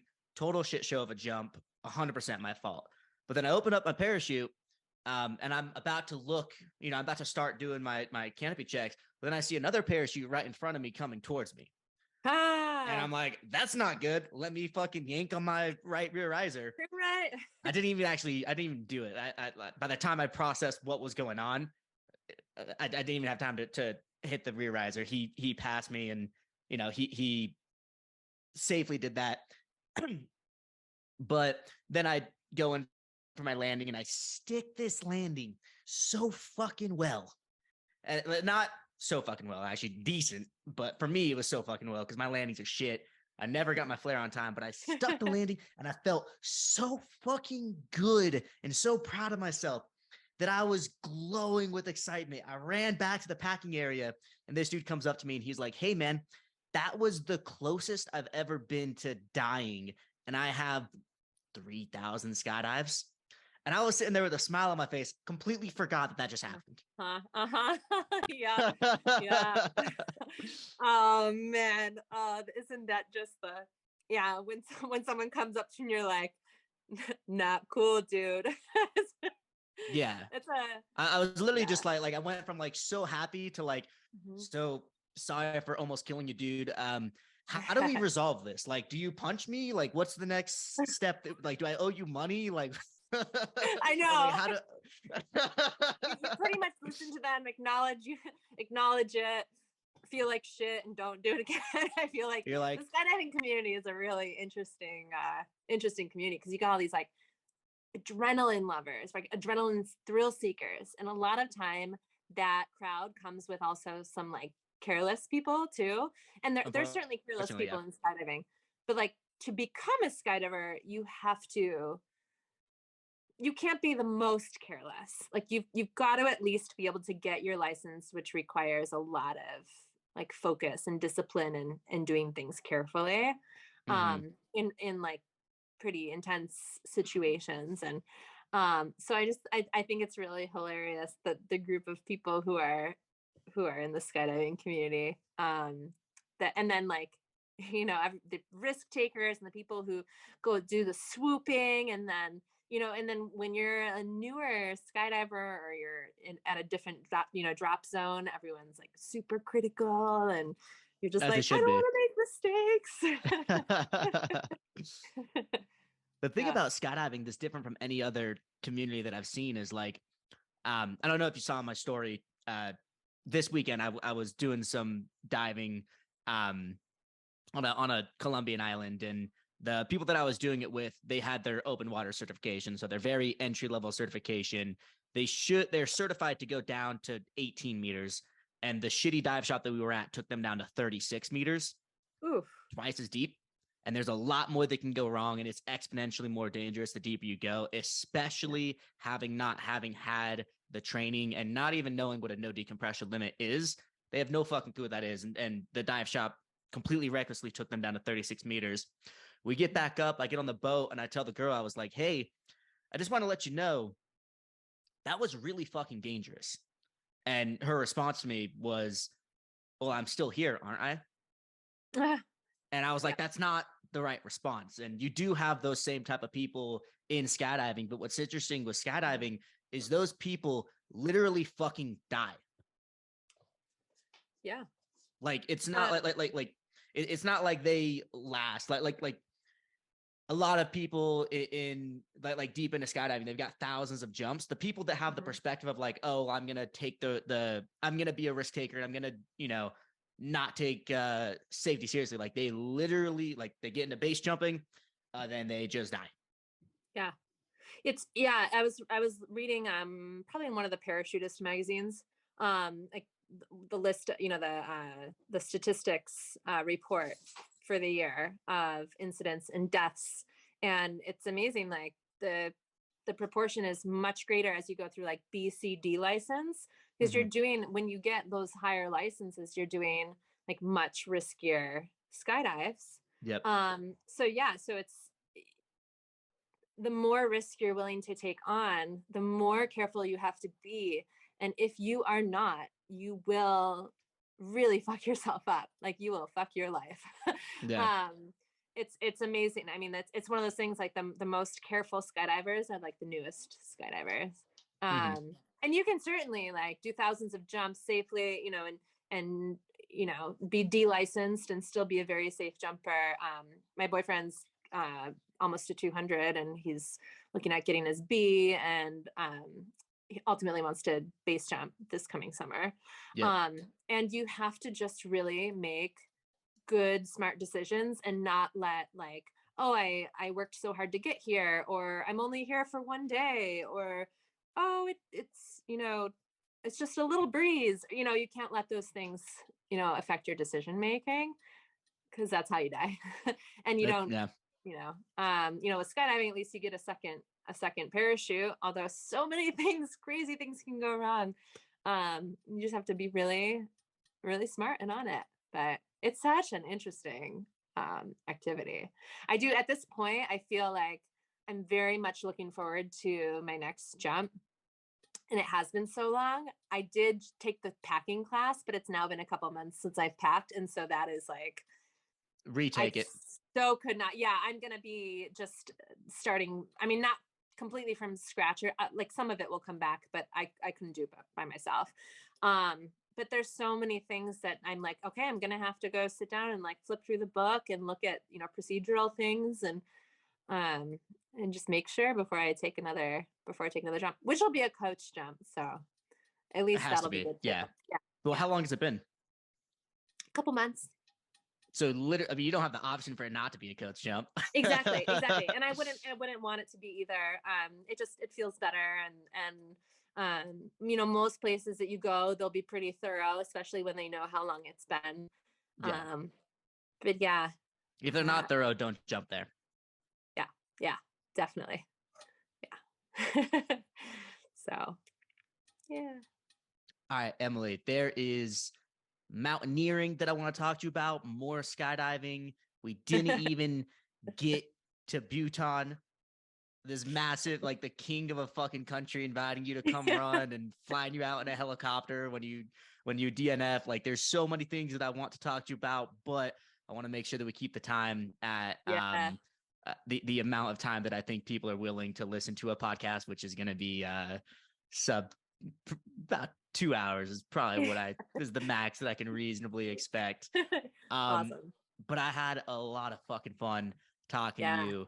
I really appreciate you coming on the podcast, and I would strongly recommend anyone listening to this that is not already following you on Instagram, that they go ahead and give you a follow, read the stuff that you read the things that you write, and watch the things that you post.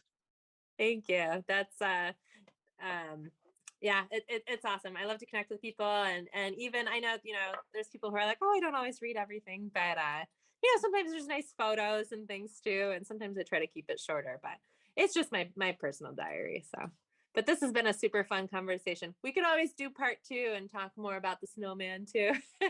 I'm going to say we should. Let's give it a couple months, go do that 200 in Yes. Canada, and I'll see you then. Heck yeah, sounds good. All right. Thank you.